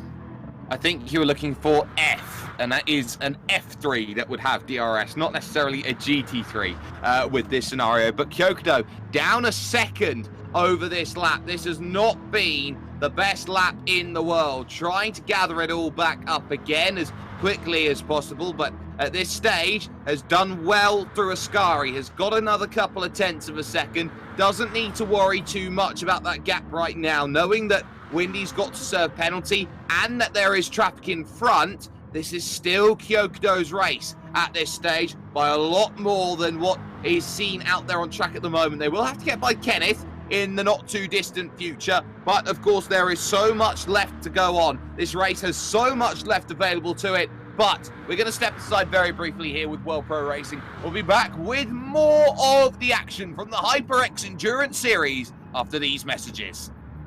This event is brought to you by World Pro Racing, the Malta Motorsport Federation, GMR Entertainment, WJ England & Son, Melita, Media Looks, Restream.io, Gaming Malta, VisitMalta.com, and TVM Sport. This stream is powered by Melita, using Melita Gigapower Internet.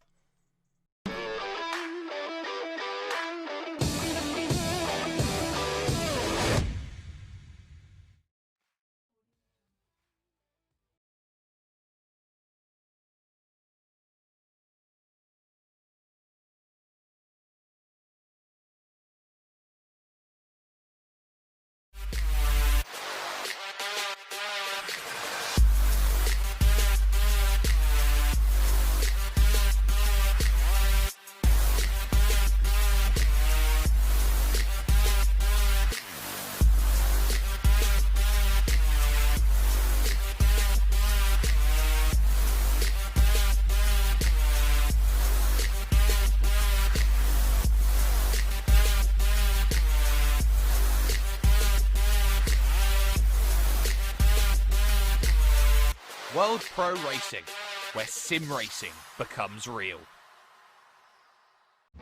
For only €5 a month, experience every high-definition moment on your TV, tablet, phone or PC. Great teams, great moments, and so much more. TSN from Melita is your ticket to stay in the game. Visit melita.com/sports.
Senna was a god.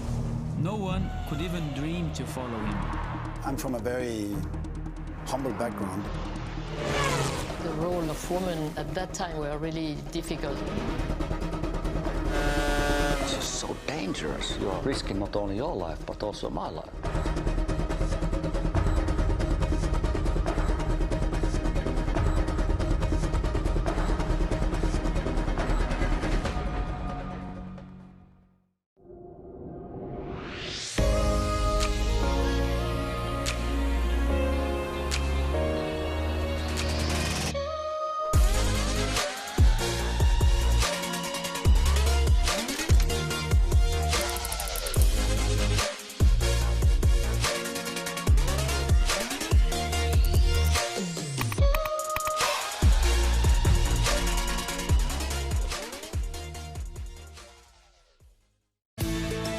Wish your Wi-Fi network would just work in any room?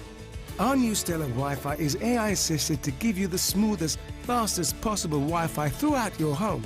Stellar Wi-Fi, assisted by AI, exclusive to Melita.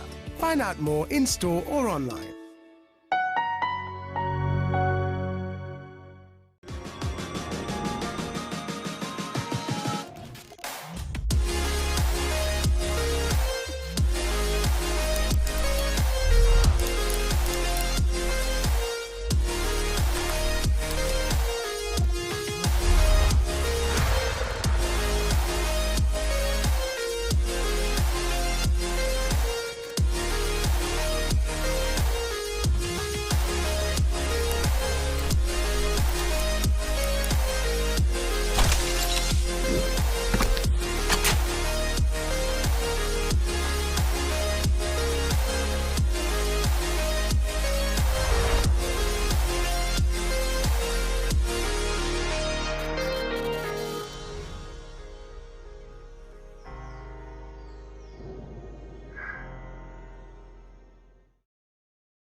World Pro Racing, where sim racing becomes real.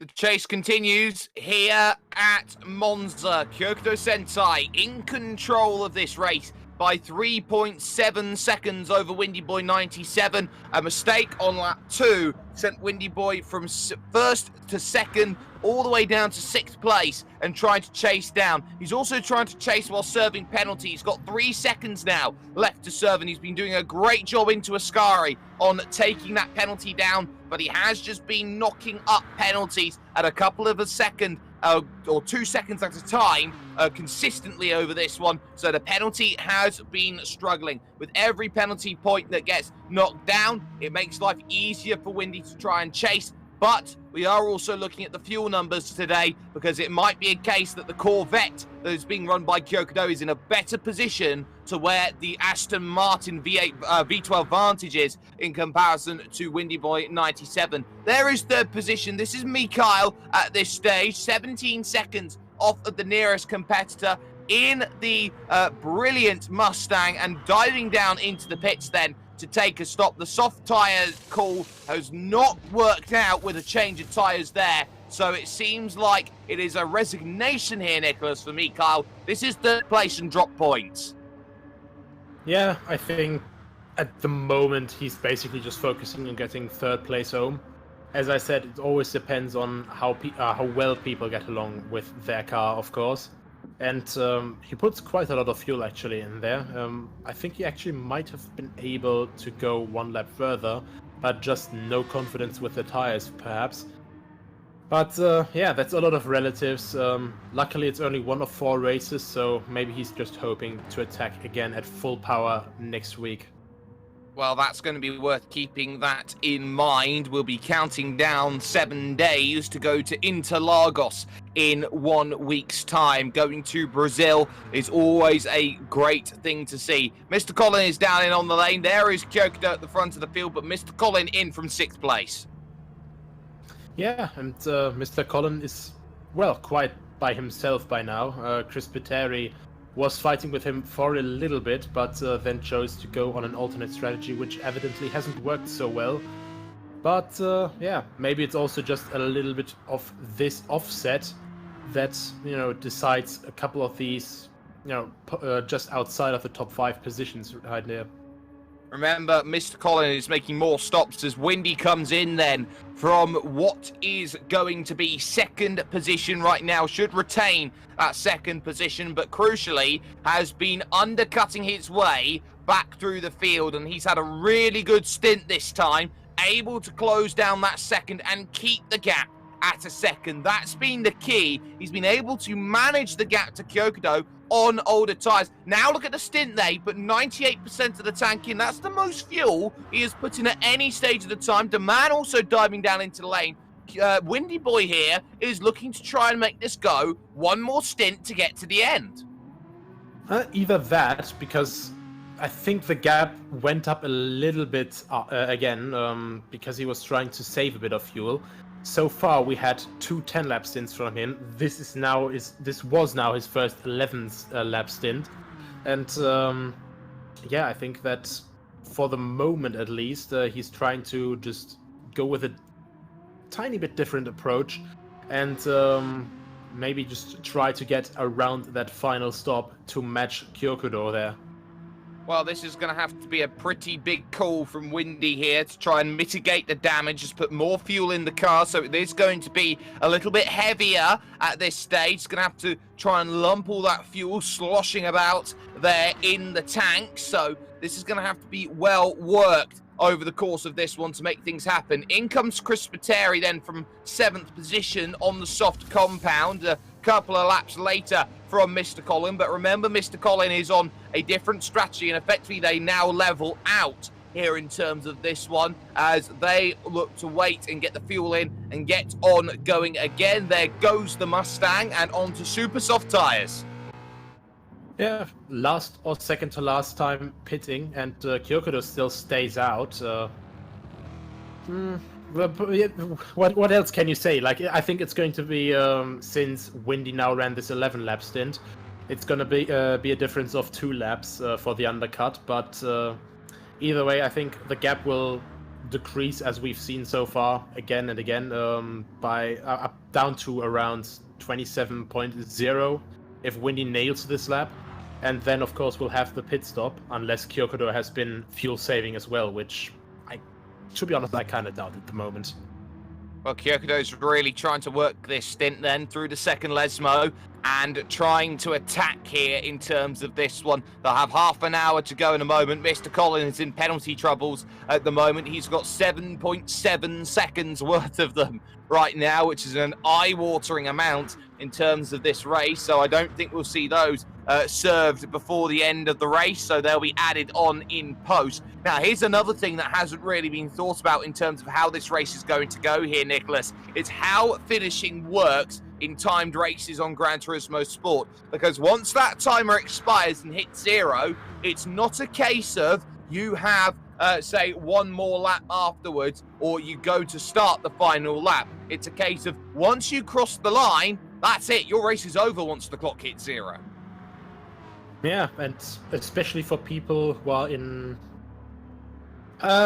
position fights a bit further down the line, or just, who just are very unfortunate that the opponent they are trying to chase down just hits the line just before the counter hits 0.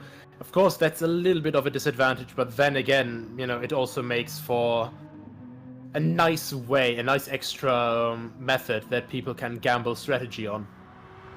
And of course, it's that strategy that's worth keeping in mind. There is Ivan in 5th position right now at the moment. 2 seconds worth of penalty, but crucially, only 7 seconds here behind Demand. So with work to do, Demand has 3 extra seconds worth of penalty. So that can be chased down here in this race. So the gap effectively out on track at this moment in time here, Nicholas, as we look at things right now, is about 3.9 seconds, not 6.9. Yeah, and that is always the thing that you have to keep in mind.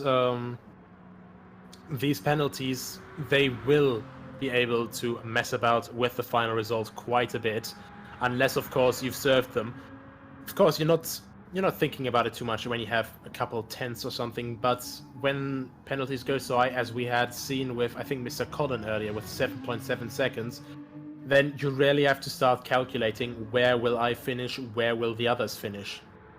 And Mr. Colin now goes one lap down to the race leader. Only momentarily, though. We've got Kyokudo due to come in to make a stop, and there is a bit more penalty being served by Mr. Colin, down to 5.2 seconds. And Kyokudo due in on the lane, takes the little beeline right and dives down in. We'll get tyres, we'll get fuel, and we'll now get an understanding of where Kyokudo is going to funnel out in all of this. There is Windy, but the penalty has increased again to 4.4 seconds, pushing too hard again to try and close the gap down. This has been the story of the race for Windy Boy. Again, another couple of seconds here, couple of seconds there. Out goes Kyokudo. There is the gap right now, closing on down, but crucially, that is a very, very even keel stop. I would say Kyokudo was quicker in that stop. Yeah, I would say so. I didn't quite see the amount of fuel he put into the car, but we know that Windy essentially filled up the car completely.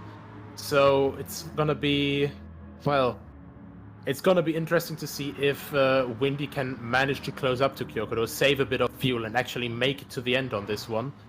Or if they both have to go in for a splash and dash, of course, and then the fuel load there, the amount of refueling that has to be done, of course, takes more time as well.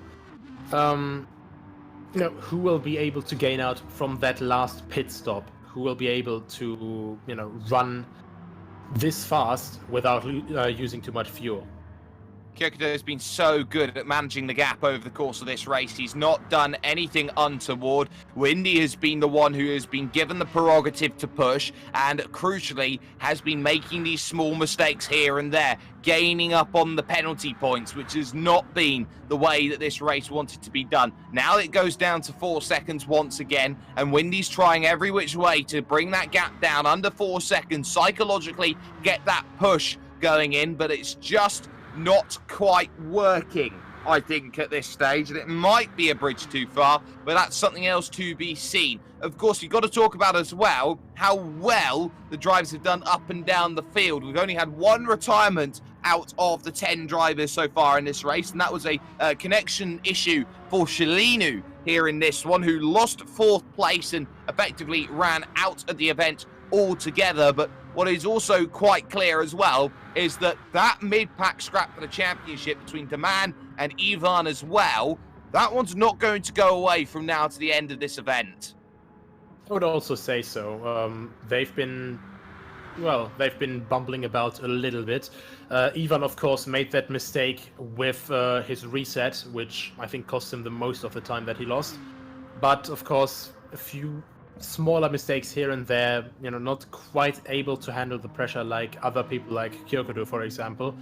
And he sees himself just losing huge amounts of time again and again. And now he's coming in for the final pit stop, or, well, yeah, I would say final pit stop at this rate, because 25 minutes, that's definitely something that you are able to manage at this point, I think.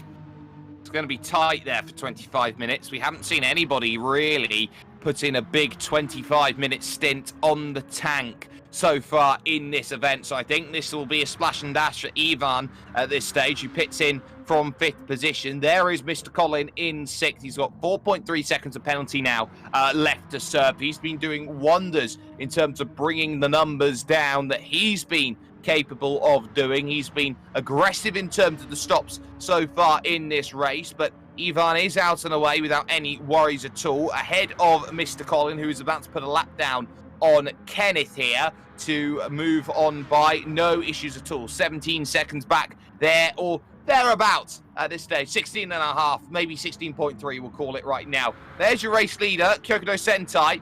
The gap 3.9 seconds and a 1:46.5 that last time by. Penalty comes down by a couple tenths again for Windy. 3.9 seconds, and again, penalty feels the same.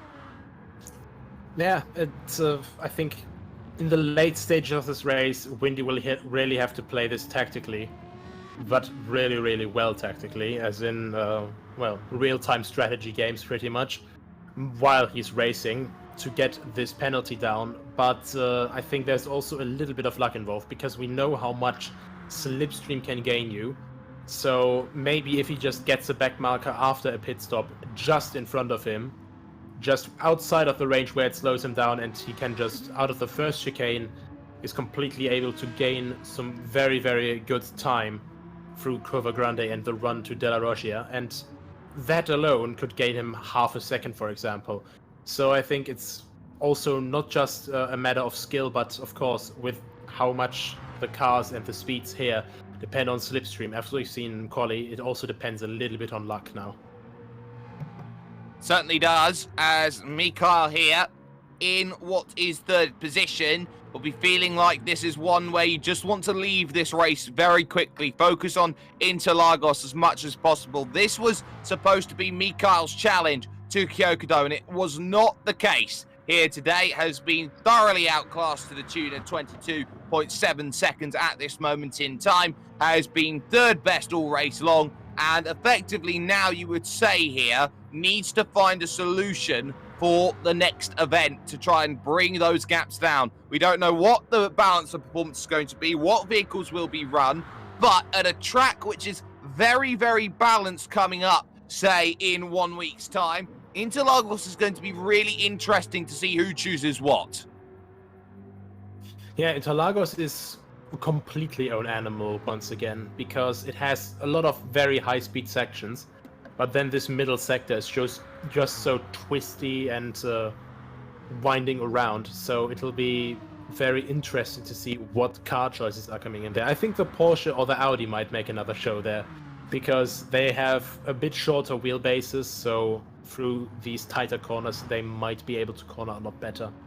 And of course, championship finale at Spa-Francorchamps, a true racer circuit as well. We've seen how everyone here who has raced around that place knows how to be aggressive at the circuit de Spa-Francorchamps. So that we feel is going to be an Audi track. Maybe even we might see a little bit of a showing again from the Beetle, which Windy Boy 97 absolutely loved running there. So a lot that could go on at Spa, but for the time being, the focus is on Monza. They've got 21 and a half minutes to go. There is still one more stop available on the doorstep, but Windy here, 3.2 seconds worth of penalty to play with at this stage and behind traffic. So the gap has just slowly crept out again to 5 seconds. Kyokudo has just been toying with the prey. Yeah, he's in complete control once again. One could say he's the tactician of racing pretty much, because no matter what happens, he seems to be in absolute control. He seems to be aware of the situation, of how much he has to push. And, well, as I said at the start of this event, he's the barrier or the wall that Windy and Mikael have to try and climb over in this championship. And if nothing else, I think the fight between Windy and Mikael will be very interesting for the rest of this championship. And, with their constant improvement that they've shown so far, and already how much less of a gap there is at this point in time, from Kyokudo to P2, they're constantly growing, as I said. They're constantly learning, they're constantly adapting, and I would be very, very happy to see a much closer battle at Brazil or at Spa, for example. Especially from where they were 3 months ago in comparison to Spa-Francorchamps. It was a Kyokudo walkaway there at one of the great racing circuits. But this is the thing, they are not just building up for this championship, although there are great prizes on the horizon for this sort of run. They are also thinking about 2021 and, of course, the FIA Nations Games and dealing with all of those, the Motorsports Games and the Nations Cup that has been going on time and time again and being Malta's representative. That has been something worth keeping in mind the longer that this has gone on. And what has been crucial is that Kyokudo has shown he's got the pace.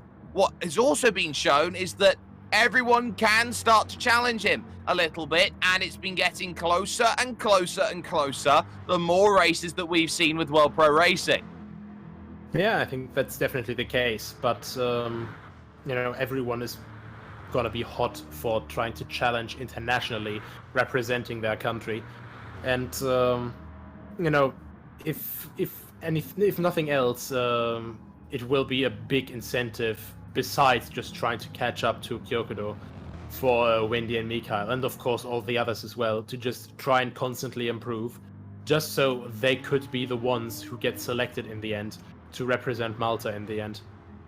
Well, we've just seen Chris Pateri dive down into the pits, and we've also seen Kenneth there have a moment. Full tank for Chris on the soft tyre. He's going to try and bring it home through 18 minutes worth of racing. They've put 40 laps in on the books right now. Windy will be looking at maybe pitting in the next 2 to 3 laps, we expect, but it could be longer due to the fact that more has been put in. But this stint has been all Kyokuto's. He's turned up the wick here in this penultimate stint and said, well, if you can truly hang, or try and hang with this pace, and it's been half a second every lap for the last 4 laps.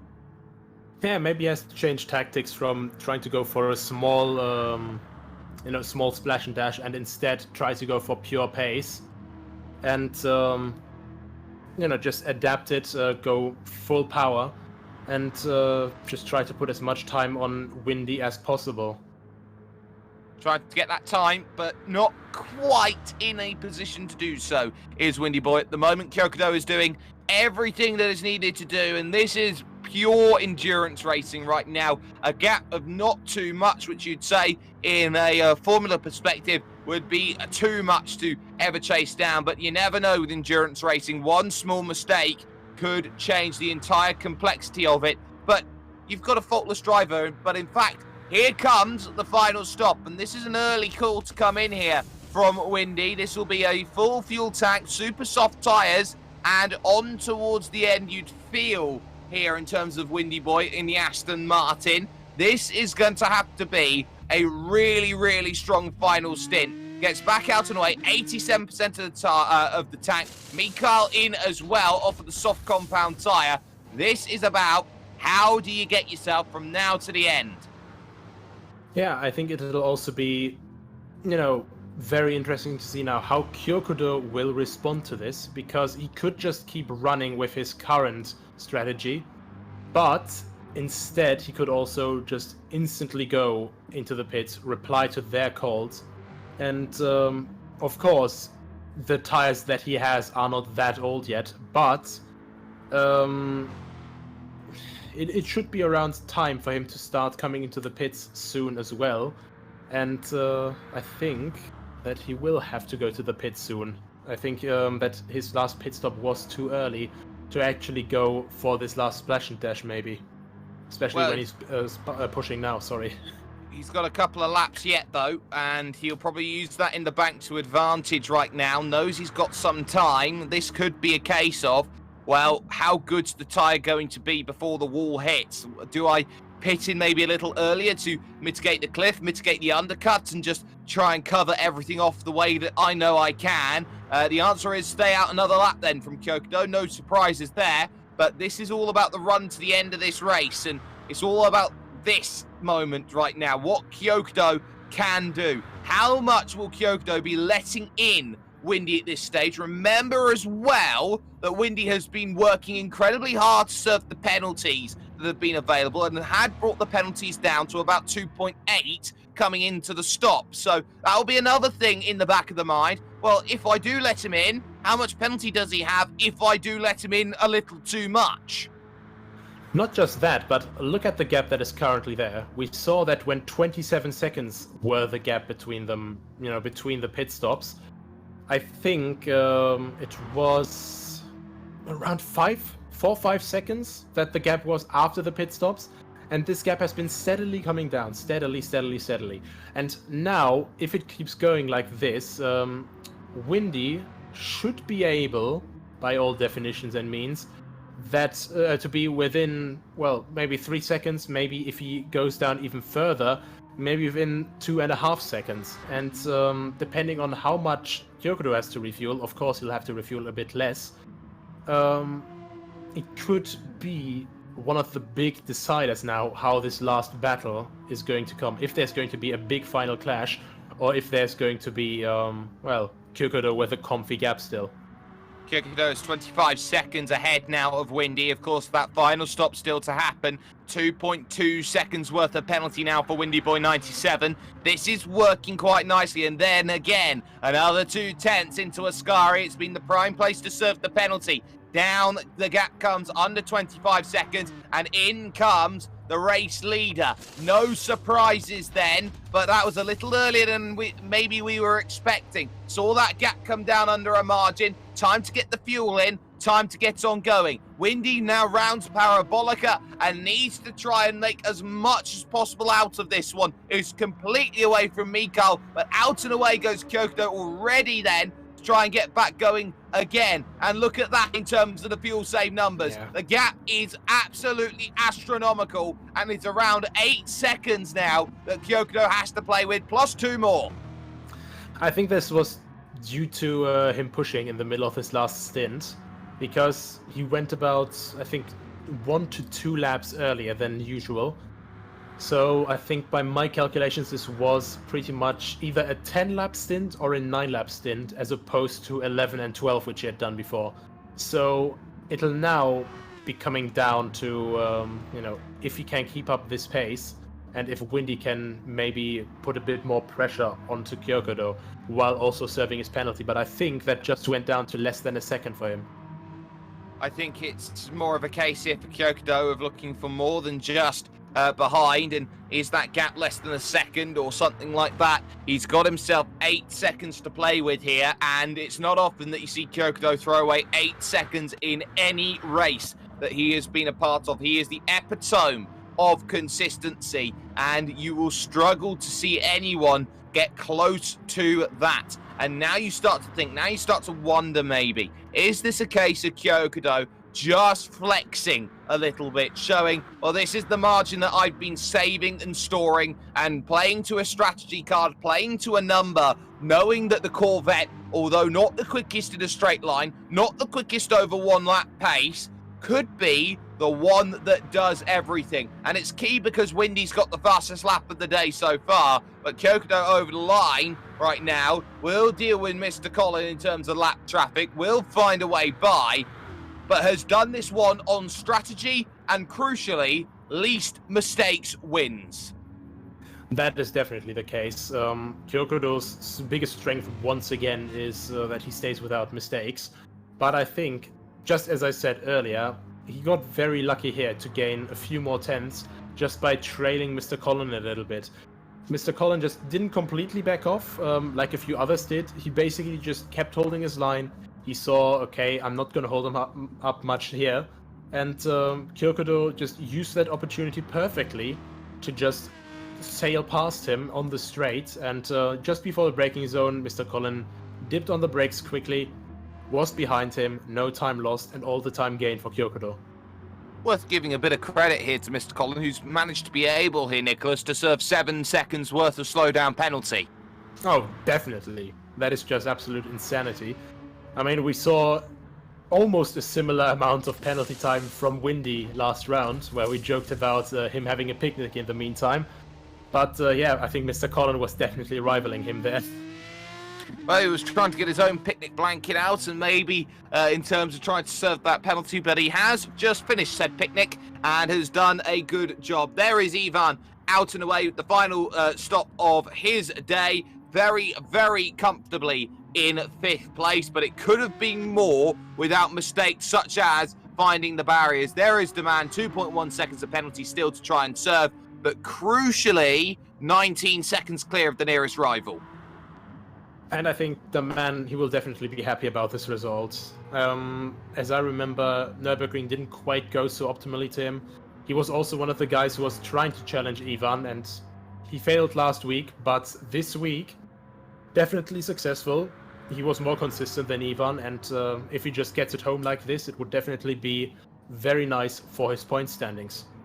There is Mikhail in 3rd position. Now, what do you have to do after an event like this? You are 36 seconds off of your main challenger, and this is a humbling experience. You've been on your own almost all race long, knowing that the last time you saw a car and got in a battle was about an hour ago from this point when Windy found a way through.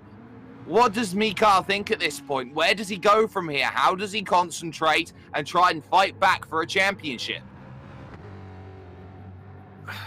A lot of practice, a lot of, contemplation. Also, just thinking about what could I have done differently? How could I have tackled this differently? And, what can I do differently next time?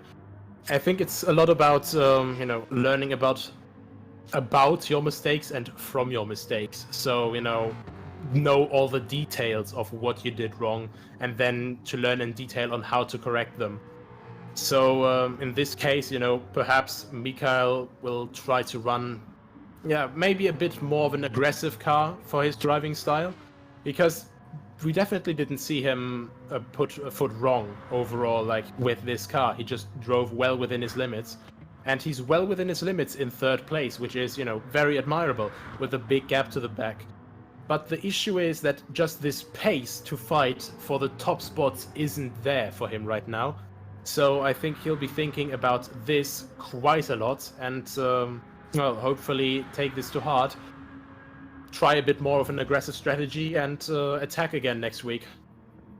There is Windy Boy 97 in second position, 8 seconds off the lead. The penalty is down to 1.1 seconds, but that will be the only quantum of solace in what is a very, very fabled Aston Martin right now, going through Curva Grande and looking towards the next stages of the laps. So now there's Kyokudo, who now has a second of his own to suddenly start to serve. Now, this can be a chain reaction very quickly if you get caught out of your rhythm, a little bit of penalty here and there. How often is it that Kyokudo Sentai runs into penalty? Well, a minority of times, to be sure. I would say extremely, extremely rare. The last time I think I saw him was in the Formula race? Correct me if I'm wrong. I think you're right there. That's the last time I saw him. It's the first and last time I saw him get penalty. So the fact that Kyokudo is dealing with penalty, he is someone who hits the same marker every time, again and again and again. He's like that annoying bully from school who'd go and punch you on the shoulder and he'd just hit the same point every time, so it would hurt a lot more. Are you speaking from personal experience there? Absolutely, I'm speaking from personal experience. I'm still bitter. Well, and just like that personal bully hitting his marks every single time, Kyokudo usually does. But there is that off chance, of course, that that mark gets overshot or undershot.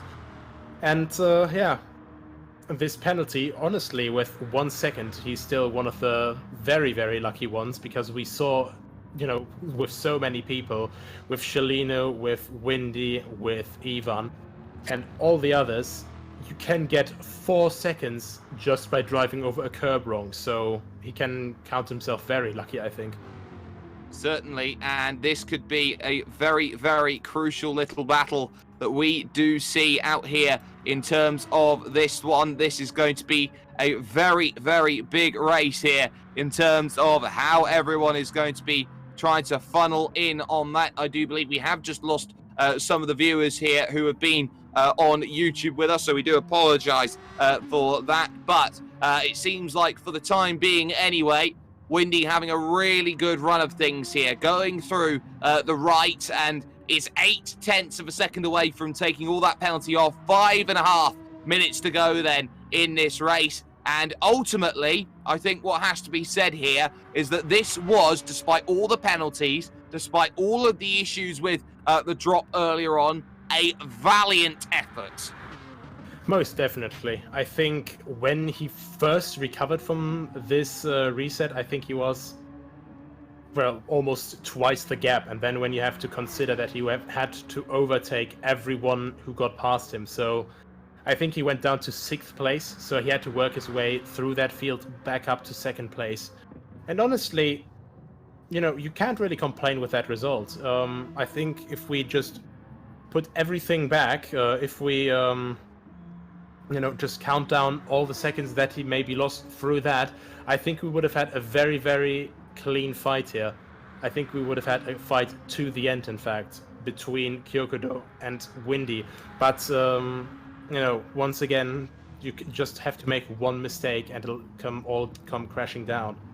That's the way that racing goes. You can sometimes be even on pace or even slightly quicker on pace, but you have to grab it all together in order to make the result happen. So, That's all quite nice right now, but at this stage, it's all looking very, very nice and dandy for Kyokudo at the front of the field here, who has pretty much raced into the evening without really any worries at all. And the focus has been on, well, how does this stack up in terms of a win? Because this, I think, will go down as one of the better wins that Kyokudo's had. Yes, he's had the ability to win by 20, 30 seconds on a number of occasions. Yes, he's had to have those very close races, which have ended up with mistakes, say with the likes of what happened at Bathurst.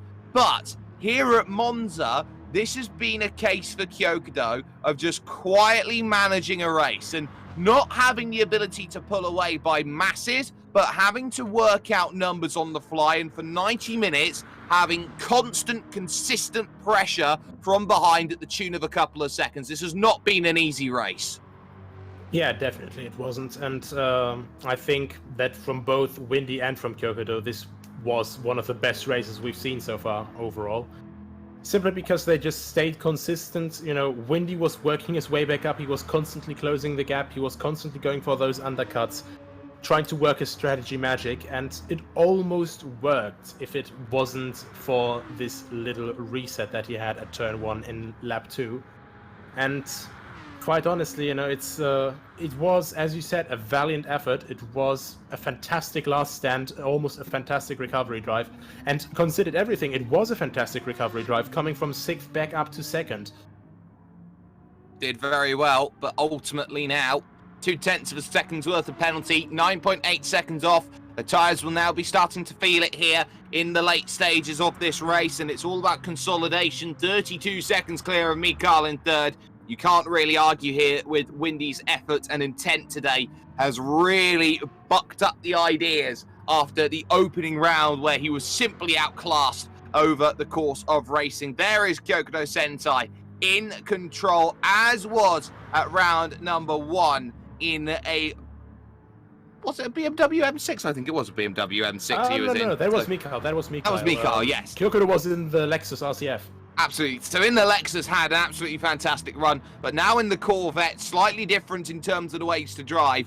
This has been a great run. There's a lap and a bit to go, and it will be 1 lap over the start-finish line, and this will be a lap of honour for Kyokudo, who's had a pretty flawless run of things. Yeah, definitely by any definition, a very good race, staying almost error-free if it wasn't for these blasted remaining 0.4 of a penalty. But I think he will get rid of those in the last 2 laps that we are doing right now, as he starts the last lap now. But yeah, I think overall it was also quite interesting how we saw how the car choice quite differed from this, because to be quite frank, you know, at the Nürburgring we had the battle of big chungus, which was the Lexus, the BMW, and of course the Aston as well, because compared to something like the Audi, the Aston is a massive car. And here we have more, you know, a couple more trained boxers, you know, of sports cars, you know, the Corvette, the Mustang, and then, you know, one big chungus still, because it's just pure and raw power.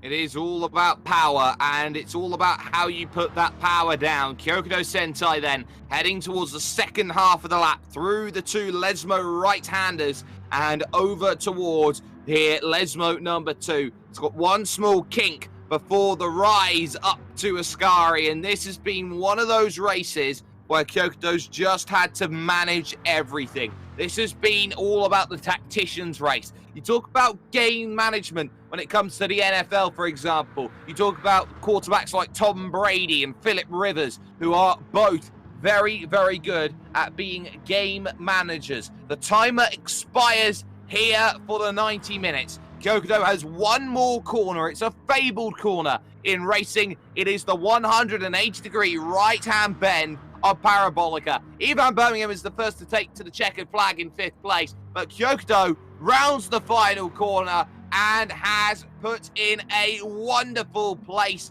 to say that it's still my domain. You may be the fastest, but I'm still first across the line. Kyokudo Sentai wins again here in the HyperX Endurance Series. Definitely a very impressive drive from him, but it has to be said, this time it wasn't as dominant as last week. Here we have in second place Windy Boy 97. Very good drive from him, especially after that disastrous reset at the start, and a fantastic recovery drive from him. Meanwhile, we're looking at Mikhail, our usual top 3 runners, as it is by now, with casual races, with the grand final as well. I think those 3 were the top runners. And, of course, you know, once again here for this HyperX Endurance Championship, Mikhail makes it across the line in 3rd place. 3rd place for Mikhail, so we'll tie it on points with Windy, who is in 2nd. There will be Deman, who will be finishing this one off in 4th position in this race. What a fantastic result that is going to be for him. But there is your race winner overall. Kyokudo Sentai is still unbeaten here with World Pro Racing. Nothing you can say or do about it. Has done a brilliant job. 10 seconds the margin come at the end of the race, and the victory screen is all his for this one. So, a big win, only gets 1 star out of 3, didn't get pole position, didn't get fastest lap, but it doesn't matter how many stars that you get for your race win overall, Nicholas. It's all about the win at the end of the day, and it doesn't matter really too much what happened during the race. It's about points, and now with that finish, moves a lot further clear in the championship and builds a buffer. That is definitely true. However, for 2nd place, we are now tied in the championship between Mikhail and Windy, of course.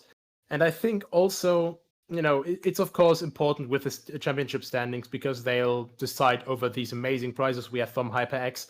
But I think after this first round at Nürburgring, Kyokudo had, of course, a lot of confidence because fastest lap, pole position, and the race win.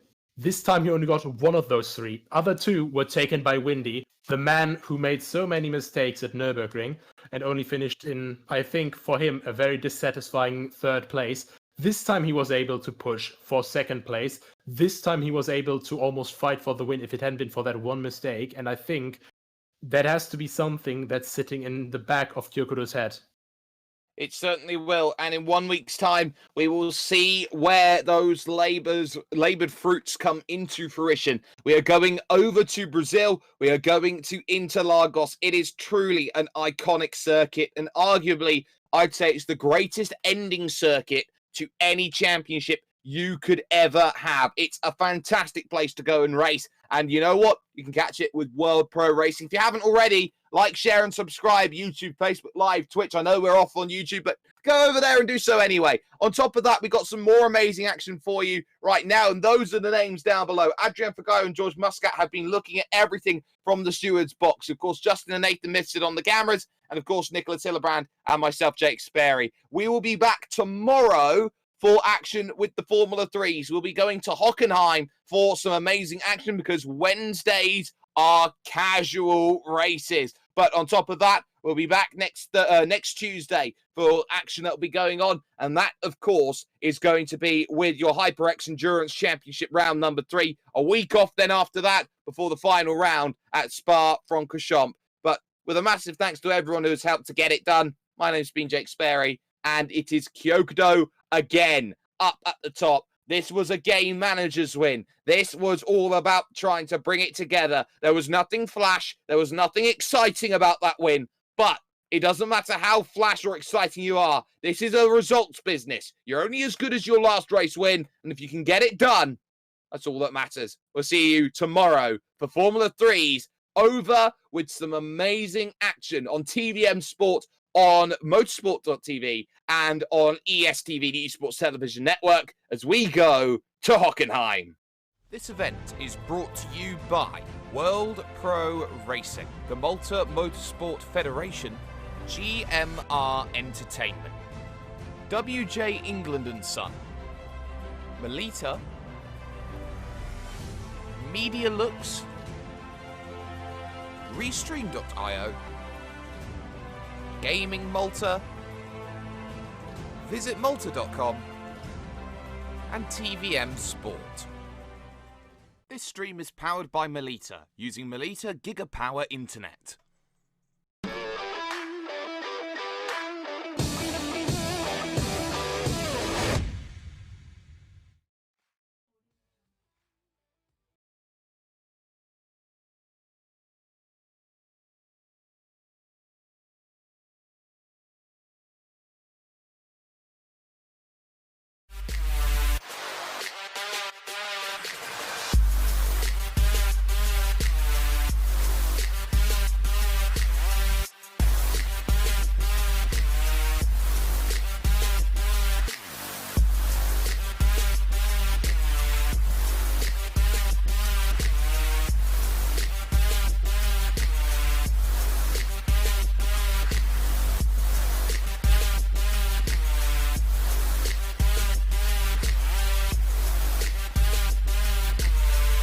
World Pro Racing, where sim racing becomes real. For only €5 a month, experience every high-definition moment on your TV, tablet, phone or PC. Great teams, great moments, and so much more. TSN from Melita is your ticket to stay in the game. Visit melita.com/sports.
Senna was a god.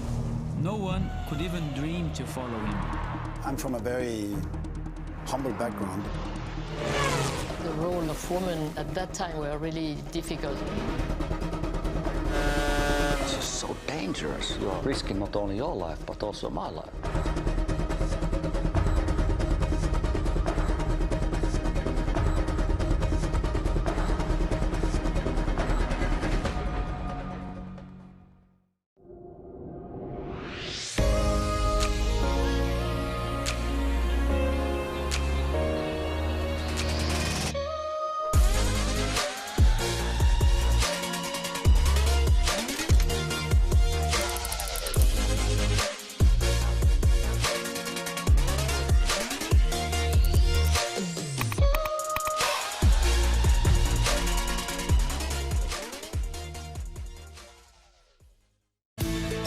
Wish your Wi-Fi network would just work in any room?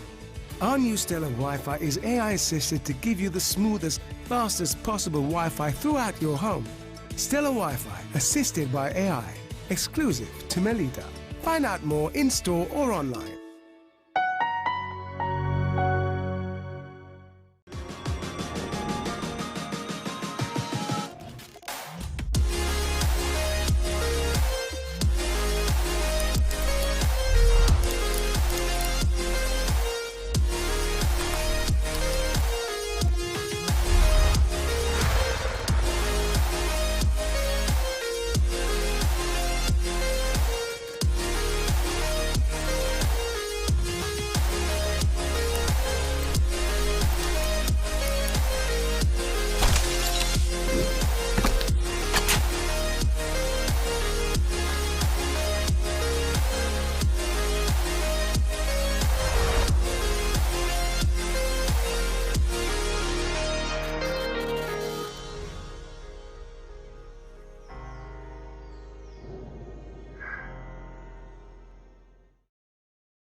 World Pro Racing, where sim racing becomes real.